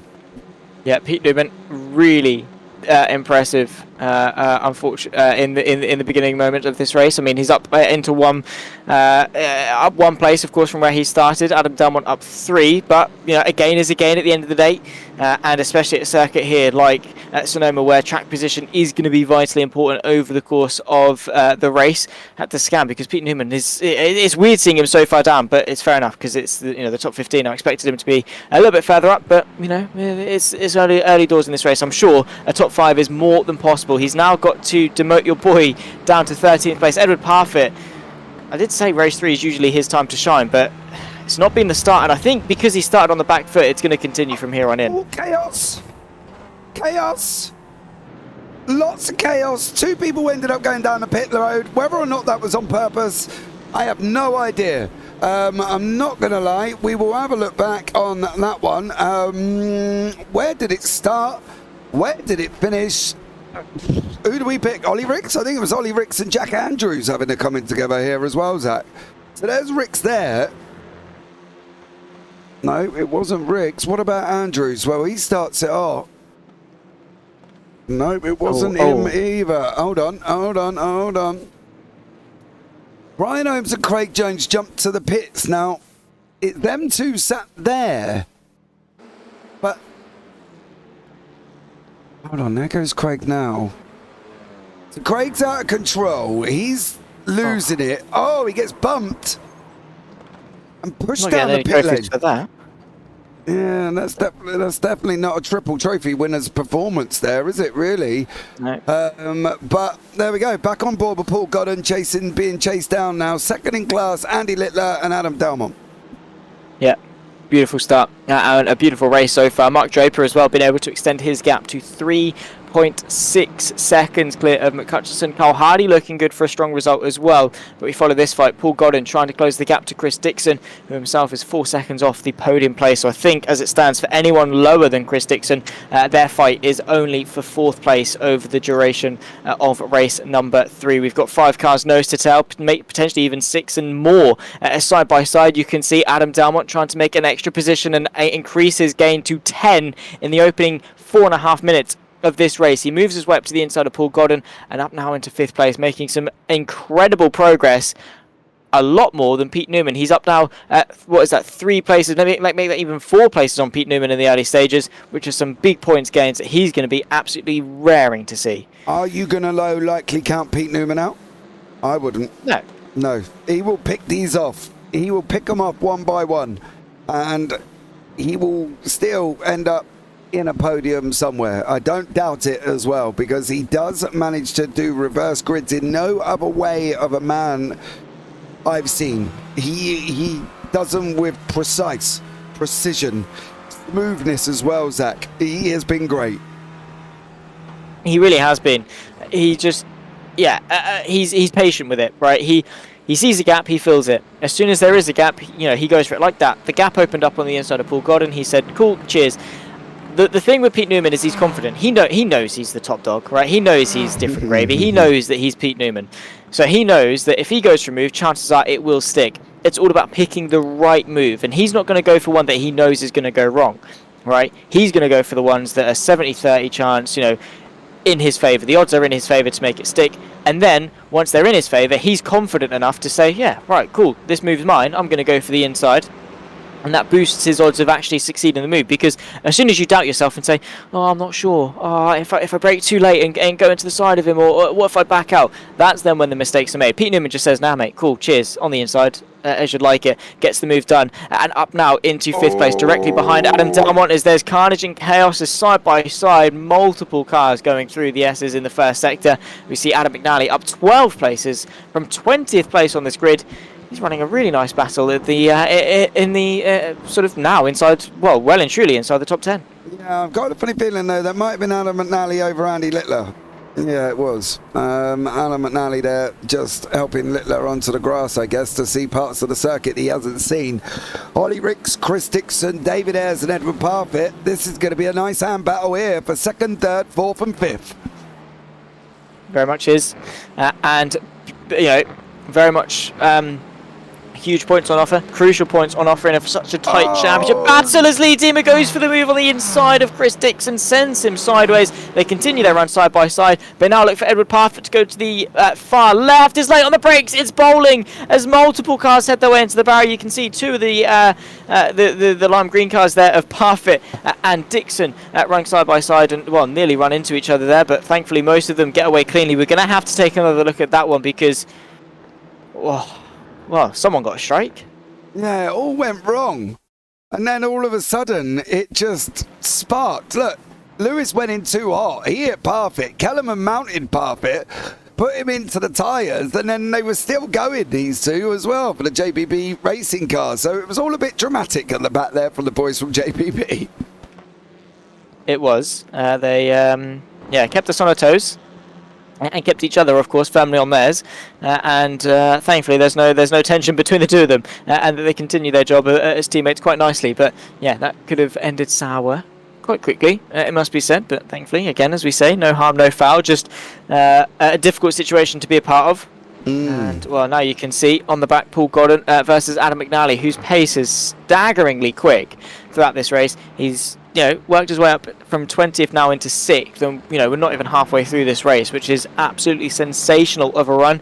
Can he make it? Well, not into 6th yet, but into a fight for 6th. He's going to probably find his way in there in the near future. He's late on the brakes going into turn 11. He gets given the space, and I have to say, Paul Godden, like if he wanted to, he'd have just broke a little bit later and taken the track away. Yeah, absolutely. Brian Holmes has got himself into a bit of a bother here as well.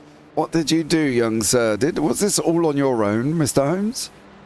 Oh, that reminds me of something I've done when I've been looking down at my phone all of a sudden and then completely missed where the track went. Not going to lie. John McCutcheon under pressure for Carl Hardy. Yep, he is. And Carl Hardy is going to be looking to pick his way up into second. Again, it's been a slow, gradual climb through the races for Carl Hardy as he's sort of bit by bit been able to progress his way forward, and now he's looking for his best result of the evening if he can. John McCutcheon as well looking for a second place, also his best result of the evening if he's able to consolidate it. We've still got over half the race left to go, not by much, only 28 seconds until we're into the next half, but still plenty more action yet to come. So in theory, a lot of time for these guys, but we're now sort of walking out of the woods as opposed to into it. So you've got to start to think about your position now and where is a realistic target for you to be this time in 10 minutes time when we're about to cross the line. John McCutcheon obviously would like to be in second. Carl Hardy would then like to be in front of him and into second himself. And again, there's only one second place. So which one of them is it going to be? Exactly. We've got Craig Jones in chat saying he can't help ghosts. Well, unfortunately, young sir, I think you got that a little bit wrong on that one. That was you getting loose all on your own, and then inadvertently, because you were coming across the track, got shoved down the pit lane. So not really sure a ghost was responsible for that one, Zach, but I do know that we got Paul Godden, Ollie Ricks, David Ayres, your 1, 2, 3 the AMs, all scrapping it out together on the same piece of circuit here, and it's going to make it very interesting racing as they're on their way down into turn 5. They are, indeed. It's a decent overtaking opportunity if you're sort of wise about it, but sometimes it's a catastrophic end to a race if you're not so wise about it. Ollie Ricks trying to pick his way past to the inside of Paul Godden, who's not been looking too aggressive in the opening phase of this race, but this time by he's gone the long way round of Ricks and has kept his foot in quite nicely. Now it comes to the sweepers, the right into the left, and there we go. Paul Godden able to stay ahead for now. David Ayres as well, right on the back of this four-way fight, nose to tail, the four of them all in a landlocked battle for the actual lead of the AM. So exactly what we like to see in terms of on-track action. Lee Dima as well, back into the mix as well. Of course, this is a three-way fight for the AM lead, and then obviously you've got the pro of Dima at the tail end of it. Outside line for Ollie Ricks as he tries to find his way, but it's way too deep, and he's going to lose 2 places. Surely by that point, and how many drivers you've seen go wide going into that hairpin, you wouldn't do it? No. But I don't know, there's also something, for Ollie Ricks here.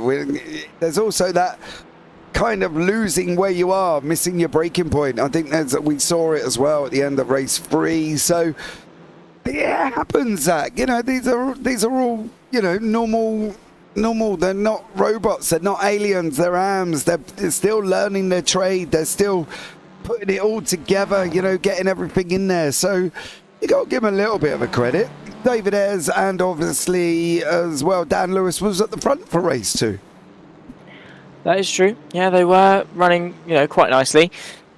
But you see a mistake happen time and time again. You steer away from it. Like, surely that's just common sense. But I guess obviously sometimes your circumstances are forced, in the sense that you are put on the outside. But just don't do it. Brake earlier or something like that, or position your car in such a way that you won't be. Don't ever pull out. Always stay behind them, sort of thing. It's better to sit behind than to be forced into a position where you're going to lose time in places, because that hairpin is so wide. As soon as you take the long way round, it's essentially a long lap, right? It's not even part of the track at that point. It's not even a racing line. It's not even viable. It is just you guaranteed to lose places. So you have got to be careful, and that's why the defensive line works so well, because you just take a much shorter run through. That no matter how fast the driver is on the outside, it is your line and it is your corner all the way around. But Paul Godden obviously knows that. David Ayres would like to sort of prove him wrong, find his way up into the mix as well. Also still fighting quite harsh is John McHutchison and Carl Hardy. But apart from that, the nearest battle then is Dan Lewis versus Chris Dixon, all the way down in 14th place. So a couple of pockets of battles starting to pop up, but well, now we are into sort of the tail end of the evening and of the race. It is understandable that there is a little bit of space between some of the drivers and teams, of course, who have battled so hard to be in this position. The reverse grid, some chaos as well to throw things into the mix. What we have got is absolutely certain is a nice two-way fight for second place, potentially 3. Adam Dalmont's closing these guys in quite quickly. Yeah, he's not too far away here as they're coming to the end. They don't want to get... That's the thing about it, when you are racing so cleanly and you are getting all that energy, that adrenaline, that excitement, you don't want to pull out. You want to finish. And you want to try and go up and finish if you can, getting in the inside. You really want to push it. The last thing you really want to do is finishing it by going up the back end of somebody. You've got to commit to it. You've got to really push it in and really stick your nose up there and try and hold on to that position. For John McHutchison, he's just defending. He's trying to not give the hole away. He's trying to not give the gap away. He doesn't want to allow him to go up the inside, Zach. He doesn't want him to, for them to finish over the top of him. He's got to try and put the defences on, and it's going to be tough for the Scotsman with Carl Hardy and Adam Dalmont behind him. Yeah, those are two names that you don't really want behind you, I'll be honest. Hardy, of course, teammates with Pete Newman, both of them rapid. They work so well to be sort of together as a dynamic, and their racing sort of in terms of pressure they can put onto a driver in front is fairly equal. So. And then Adam Dalmont, obviously, he's up 11 places. He speaks for himself in terms of his reverse grid performances. Yeah, McHutchison, I would not want to be in his shoes right now, but it has to be said. Sonoma is a fairly easy track to defend at. As long as you put your car in the right place and make it wide and cover off your exits and don't make a mistake, you can keep a position, sort of hands down, as long as you're sort of mindful and clever about it. But Carl Hardy and Adam Dalmont, they're going to be sort of trying to be smarter than the driver in front, and to sort of make sure that they can outsmart the smartness of maybe parking it on apexes or going defensive or anything like that. These are the two drivers that will find a way to counteract any defense that you've got. You've just got to then outsmart the outsmart of the outsmart. Okay, so basically become Einstein by the end of the race. Yeah, Einstein, Charles Darwin, whoever tickles your fancy. Just well, I suppose, at the end of the day, we're on board with Dalmont now, Harding, and sweeping through that SS section. You can see McHutchison slowly opening up that gap at the moment. He's slowly managing to get his car away from Hardy. Hardy's being Well, this is not helping, basically. Hardy and Delmont are fighting, and that alone is putting them into this position, right? I think that's the thing. Oh, Delmont with a big correction there as well. Zach, he got a bit of a tank slapper on. He's got to be trying to get through it now. It's coming towards the end of the race. Yeah, what have you got? Three laps left to go, probably. Yeah, 3 minutes, 3 laps. Yeah, that works pretty well. So not long left to go. Mark Draper across the line, 8.2 seconds clear the rest of the field. By the way, that man. Fair enough. I have to say we were impressed with him over the course of race 1, having that P4, and then obviously didn't have the best race 2, but then came back, fighting for race 3, and has not taken this opportunity sitting down. He is a very quick driver, and like I say, he maintained the lead. It all started from that good start. Yes, he started on pole position, but the crucial thing was that he didn't lose it, and he was able to maintain that control. Everyone battled him behind, and he just took off. There he is. You can't even see anyone else. He's just out there doing some practice laps. Yeah, we haven't really seen him. In fact, to be honest, I completely forgot he was on the timing tower here as well, because he was just so far out in front. It's an amazing feat when you can pull away and just get away. Paul Godden can't do that. He's got David Esley, Dima, Ollie Ricks. Now, Jack Andrews, battle of the youngsters here. Edward Parfitt, Jack Andrews. Parfitt's going to go up the inside of 5. Neither of them have been on iRacing very long. Neither of them have been league racing very long. So this could be an interesting one, but we need to jump back up front because Hardy's under pressure from Delmont.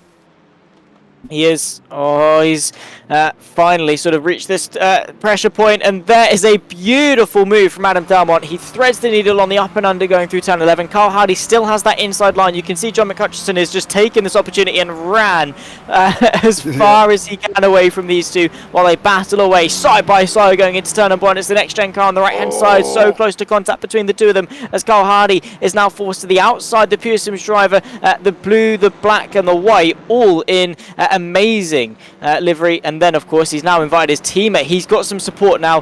He's let him go and he said, Pete, do what you do best. Yeah, he's all yours, Pete. I can't do it. Delmont lent on him going up through 1 and he was leaning on him coming through 2. Carl Hardy tried to have a lean back and then Delmont just kind of went, no, I'm not having this, mate. You can have some of this back. And he did lean on him back as well. But now we've got this battle. This is it. The mighty warriors, the mighty gladiators, Newman and Delmont. Draper, well, he's out in front. He's gone. He's off. He's taking me granny out for a ride and is just basically poodling around the track by 9 seconds at the moment. So there we go. As he's going to come over... and I believe start the fastest last lap, Zach. Not the fastest lap, last lap. Might be the fast lap. You might go for it. Go on, give it some, Mark Draper, or don't, or don't risk throwing your race win away. But yeah, one more tour around Sonoma for this evening, and he's driven such a good race. Like, it's hard to put into words how good. Like, this is on the level of sort of Pete Newman, Adam Delmont level drives with how composed and natural this has come to him. Some drivers get into the lead of the race and start shaking and think, oh no, what if I don't win? What if I make a mistake? Oh, Mark Draper's just like, yeah, I do this every week, guys. This is my bread and butter. Yeah, it's whatever, leading the race. Who cares? But he's done a brilliant job. Very proud of him. He should be very proud of himself as well. All he's got to do is keep it on track for the next minute. Newman up in the air there. Newman up in the air. I don't think he's going to be able to get Delmont now. Got a funny feeling that one mistake, that one up in the air moment has dropped him back far enough. I think McHutchison is going to hang on to this second place here, Zach. I think he's just too far away. We'll keep an eye on Draper at the moment. He's got 2 more turns to go. But yeah, he's driven a stellar race. He has done. Of course, we'll see him across the line because this is a momentous occasion that needs to be celebrated. There he is, the number 2 machine. Again, we can only sort of speak positively about this man's evening. He, took a good result in race 1. His pace has been staggering. There is the flash, the headlights. A little early, of course, but he's going to be flashing him through the final corner. Mark Draper, for race number 3 of round 6 of the JPB Clio Cup, takes victory here in Sonoma. A country mile clear of the rest of the pack. McHutchison is able to hang off the attack from Adam Delmont, who rounds off the podium and takes 2nd and 3rd place respectively. Then comes the 2 Pure Sims car of Newman and Hardy. Newman having a really good job minimising the damage in the championship after taking a victory in race 1. beautiful race 3 and just an incredible evening in general. Yeah, Goddard comes over and is going to take that victory with David Ayres and Ollie Ricks here as well. Jack Andrews and Edward Parfitt, they're going to be racing side by side down into the line. Parfitt's not going to have enough, I don't think. Andrews is going to keep the line. It is going to be Andrews. Parfitt, from the boys' point of view on that one there, Zach, he kind of needed to lean on Andrews, didn't he, to almost stunt his run a little bit, but still a great finish between these two. Oh, yeah. Again, all of the drivers on the grid should be proud of themselves. You know, just to, whoa! What did you see that? I saw a car just not being a car. What? What? Did you not see the car just there? Spit there. This one. What is going on here then? Whoa! Yeah, that one. Andy Littler. Fair enough. How'd you do that? I don't know. That's a sick parallel park though. Imagine doing that in Sainsbury's car park. Well, let's have a look. Oh, there's a jump there.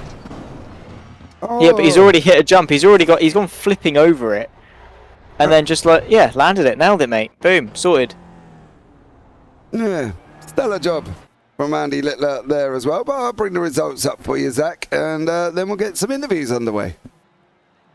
Yeah, indeed. So, after 20 minutes of hard racing, Mark Draper takes victory ahead of McHutchison and Delmont 2 and 3. Newman and Hardy round off the top 5 for Pure Sims with Adam McNally, Paul Godden in 6th and 7th. Paul Godden, of course, taking victory in the AMs ahead of David Ayres and Ollie Ricks, the AM podium. Lee Deemer rounds off the top 10 with Jack Andrews, once again, the 16-year-old taking a very good result in 11th. Edward Parfitt, a top 5 in class once more, continues his consistent run at the top of his class. Dan Lewis, Andy Littler and Chris Dixon round off the top 15. Carl Jacklet, Sir Alan Toon and Charles Kellerman, the top 18. Behind that, we've got the like of Gary Walsh, Brian Holmes and Craig Jones, all of whom were unfortunately unable to make it to the checker flag on the lead lap. But an amazing final race to round off the evening, James. And, well, we've got a couple of people that I'm sure you'd be very excited to talk to. Yeah, we're going to start off with this man here as well. One Mr. Craig Jones. He declares he's got 3 trophies. 2 of them from the Clios, of course, where he took the AM Championship and the Team Championship. But unfortunately, he only managed 1 finish this evening, and that was in race 2. But let's welcome in and find out his story. Craig, nice of you to join us. Hello, good evening. I would like to point out I found a 4th trophy, so I've actually got 4. I'll send you some pictures. Did the wife just make you one, or how was it for? No, I've got 2 teams championships and 2 individual championships as well. So yeah, that's 4. Okay. It's been a couple of days since I polished them, but I'll polish them and I'll send you. Yeah, but that's like saying I've won a Simi because I work with James. Sorry, but are you allowed to interview? I don't know. Are you old like enough? I thought I'm Sween Dog, mate. I do what I like. I thought you had to be 18. Yeah, that's fair enough. Right, Mr. Jones. Anyway, first race, Lee Deemer completely vanished and you 2 made contact. I don't know. There was a ghost of some kind that pushed me off the track very aggressively into the barrier, and that was the end of race 1. I think it was Lee Deemer. He was coming around the outside of 5 on you. You didn't see him, but unfortunately it terminated your race.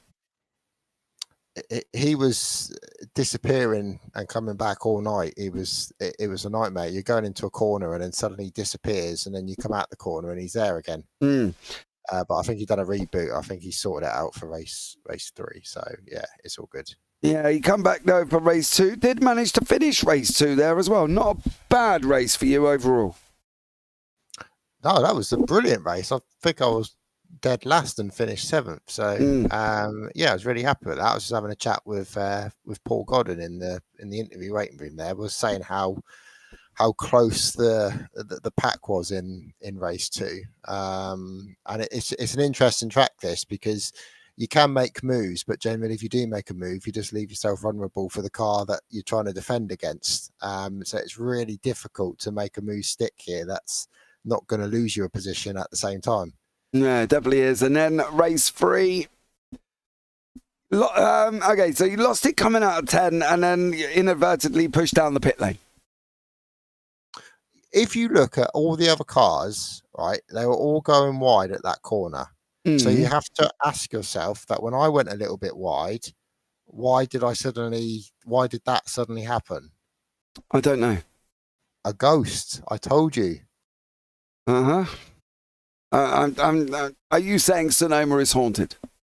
It is. If you Google it, there's a winery nearby, and the downstairs of the winery used to be a morgue. You've spent time coming up with this story, haven't you? I haven't, but if you Google it, you will see that I am factual about it. Okay, I'm sure you are there, Craig. I'd love to stay and chat for you all night, but we've got 4 others lined up for a chat as well. Thank you so much for joining us. Anyone you want to shout out before we let you go?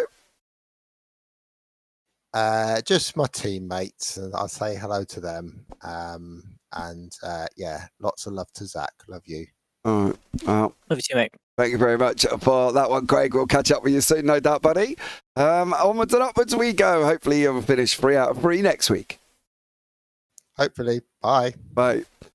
Right, now we're going to have a chat with Adam Dalmont, one of 6 different winners across all classes here as well. So welcome in, Adam. How are you, sir?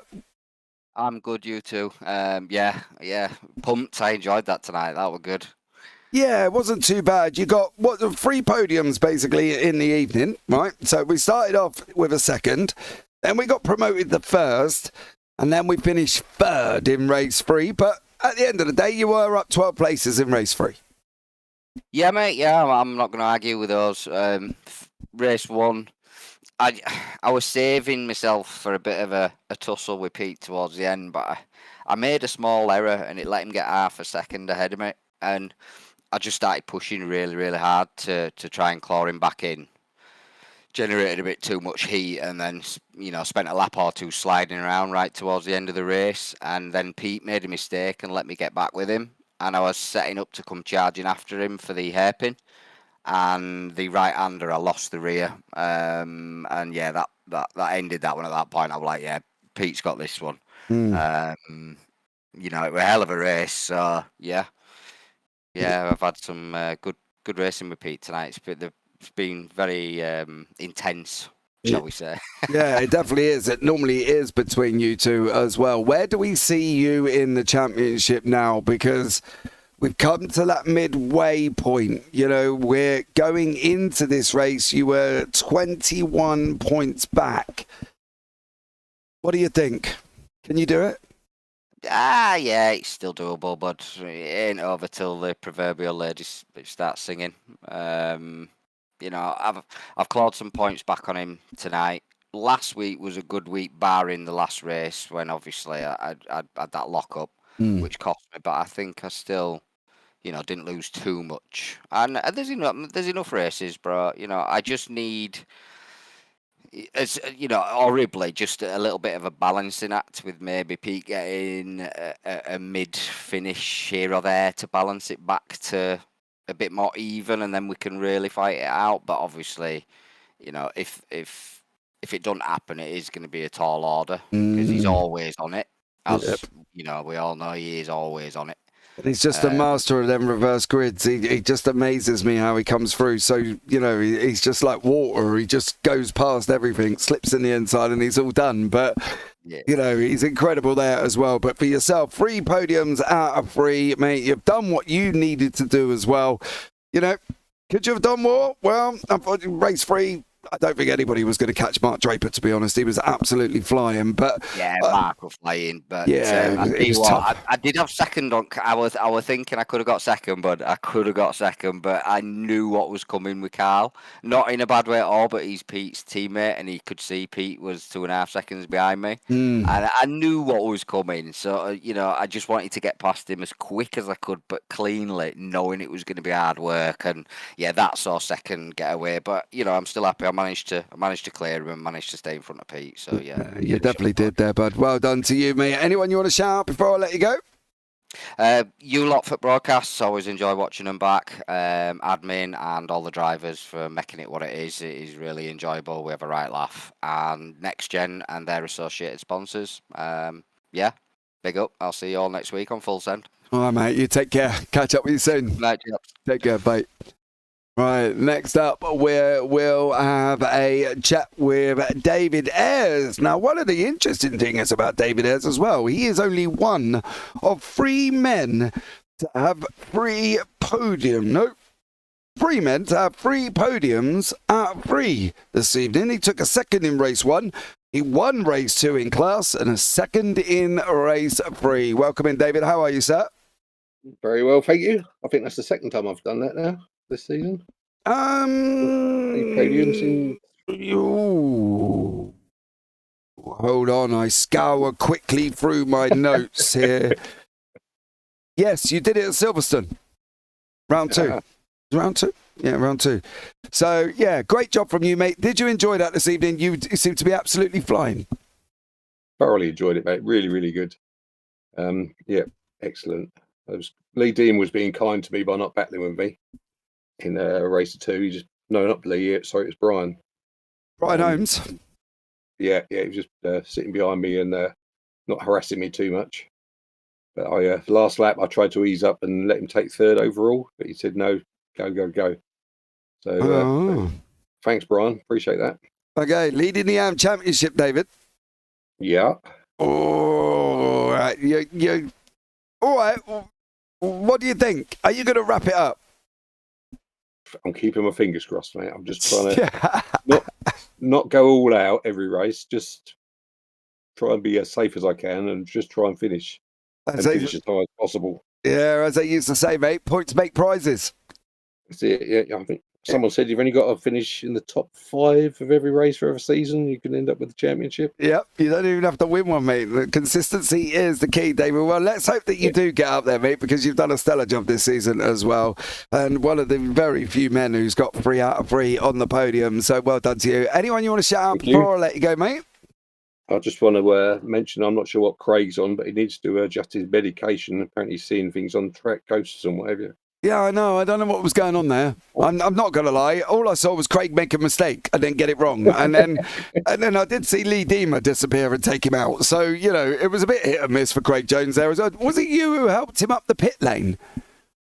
Don't remember doing that. Oh, no. It was the 147 car. We've literally just seen it. That was Gary Walsh. Helped Craig Jones go up to the pit lane because there was all that palaver, wasn't there, coming into the last corner. He came back in the interview room and said, "Yeah, tell him you see ghosts on there." It wasn't me. It was definitely ghosts on there. Yeah, it's been a bit strange tonight. But David, thank you so much for joining us there, bud, and we look forward to catching up with you next week. Thanks a lot. See you next week. Cheers, chaps. Bye. Cheers. Bye. All right, now we will have a chat with one Mr. Paul Godden, the 3rd man. To take, hold on, Paul, hold on. I've got to pick you up a little bit, mate. Give me a minute. It takes a prep, mate. Prep. Paul Godden, the 3rd man of the evening who's got a podium in every single race with another 3rd and a 1st in the final race. Paul, welcome in, sir. How are you? Yeah, evening, James. Yeah, no, really good. I didn't know I got that, so it's made my day, really. You did? I didn't know what was. I didn't have a clue on the results, so I was just racing so hard all night. I have no idea. Yeah, well, you were lucky in race 2 as well, because Edward, well, as you saw, he ran wide in the last corner and allowed you to come up to take the 3rd place. I was gutted for him. He drove so well in that race. Yeah. And he was slower than us by quite a long way, especially up and over the hill. I don't know what the corner's called. They're turn 2 and 3 and 4, mate. That's it. They've got names. That's it. Yeah, and he was just driving it, putting the car exactly where he needed to, and then the rest of it, we caught him back up, and he just had it, and he was just running really, really well. And then coming the last corner, and I was like, oh no, he's run wide, and I was like, we've got to go for it. So he quickly threw it up the inside and just nailed it and hoped that we all come across the line. And you watch about in the replay, there's my spotter was saying I was 3 wide, 2 wide. I didn't know where to go. So I just kept my line. But looking back, I probably could have cut across. But I was looking in all my mirrors, and my spotter's saying I'm 3 wide, and I'm like, I don't know what to do. So I just kept it where it was, and luckily, come across. And I felt so sorry for him because he drove brilliantly that race. Yeah, he did a stellar job, but mistakes happen. But for you, not a bad end to your evening here as well. 3 out of 3, you and David together, 3 out of 3 as well. What?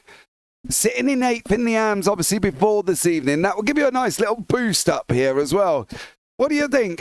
Can you catch that front 4? The likes of David Ayres, Littler, Lewis, and obviously Edward as well. All up there above the 200s, Paul. It's going to be a tough one, mate. Yeah, no, I was really annoyed I couldn't make last week due to work commitments.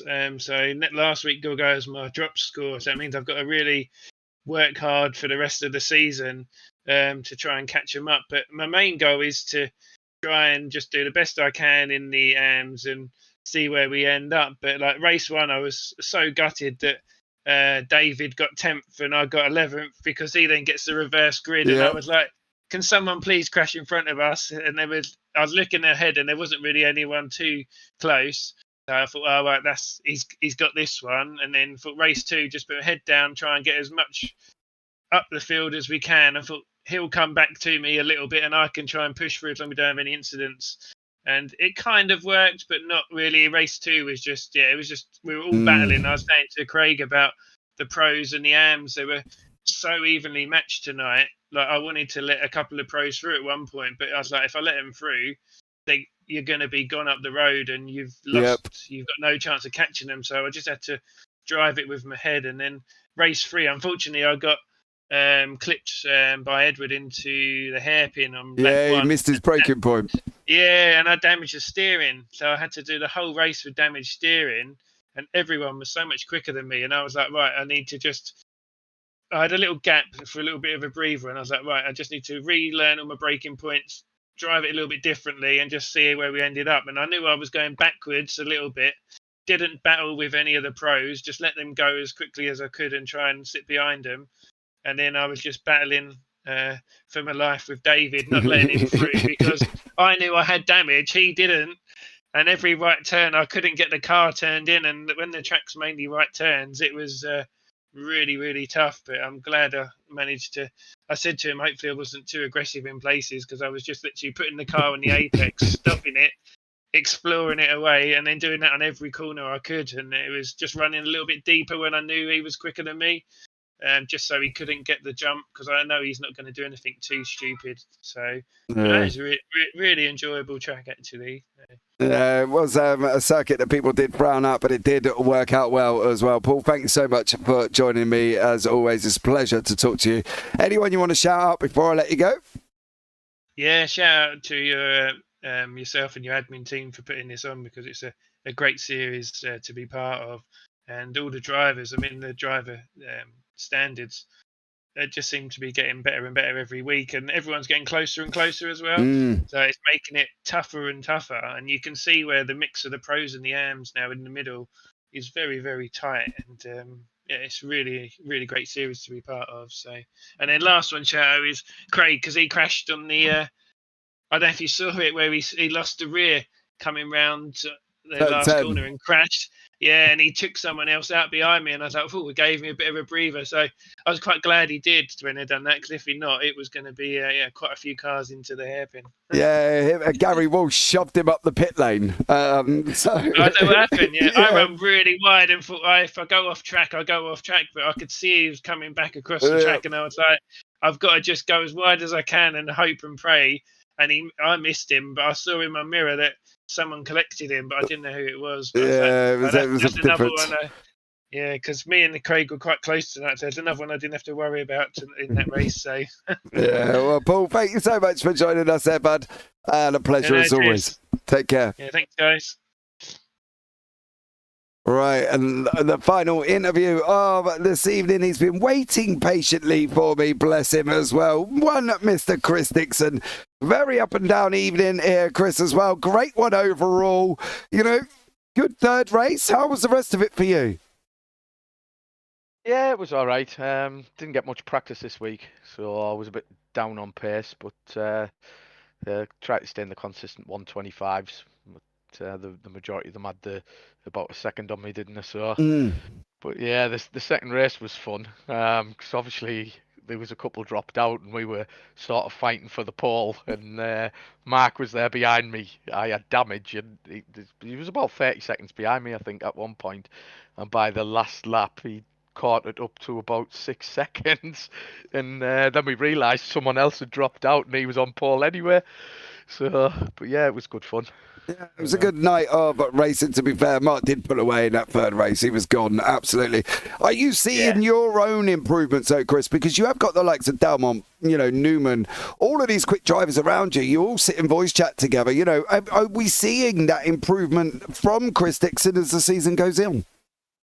Yeah, I've improved quite a bit, especially with the racecraft. Like there on the last race, I just tried to hold my line, and if they could get past, they went past. And sort of, obviously, they're 2 seconds quicker, so don't want to slow them down, but it's their job to get past me, and so didn't make it too difficult for most of the quick ones, but did get caught up, and it was about lap 4, I think, when a few of them caught us, your Ed and Dan, and I think Charles ended up in the wall. But I just stayed in the middle and let them go where they wanted to go, and I got clobbered from behind, and then we had a good battle for a couple of laps and good race with Dan. And every time he got the run on me, I let him go, which he did the same with me, and we had good fun. So, yeah. It was a good evening of racing there, Chris. Anyone you want to shout out before I let you go there, sir?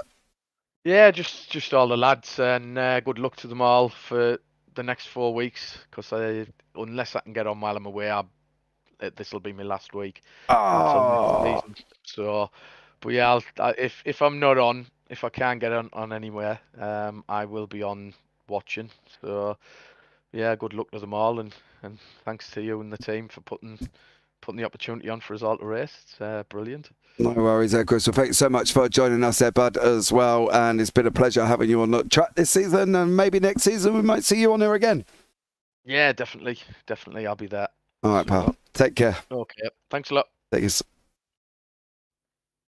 Well, there you go, Zach. A very interesting end to the evening. Some happy interviews there as well. David Ayres, Paul Godden, Adam Dalmont, 3 out of 3 podium-wise for them. It's going to really bump up and spice up the standings here. And I think we could be very excited to see how this one turns out for next week. Yeah, very much so. Looking forward to it. Obviously, going into round 7, very much towards the sort of the tail end of the season already. But, we've still got, we've got round 7, 8, 9 and 10, so still got 12 races worth of action left to go, which is still 240 minutes of action, which is, plenty of time out on circuit, which, can't complain at all. Still 4 hours worth of racing still to go in this season. So, yeah, looking forward to seeing what we've got left, and then obviously, beyond that as well with next season and things. So, yeah, bring it on. And, the closeness in the championship proves that we've got everything still to play for. Yeah, we definitely have. We're going on to Barber next week, guys, as well. It's the Barber short course. We're not going to put these cars on long tracks. Anybody that comes by for the JPBs will know that. In the Clios, they go on short tracks only. Then we're off to the Zolder Club, Mid-Ohio, and Sebring Club Circuit as well. So thank you so much for joining us. That's going to wrap it up for this evening as well. I've been James Parfitt alongside Zach Sweeney. And for now, guys, you all take care. Have a great week. And you never know, we might see you on the track sometime. Good night.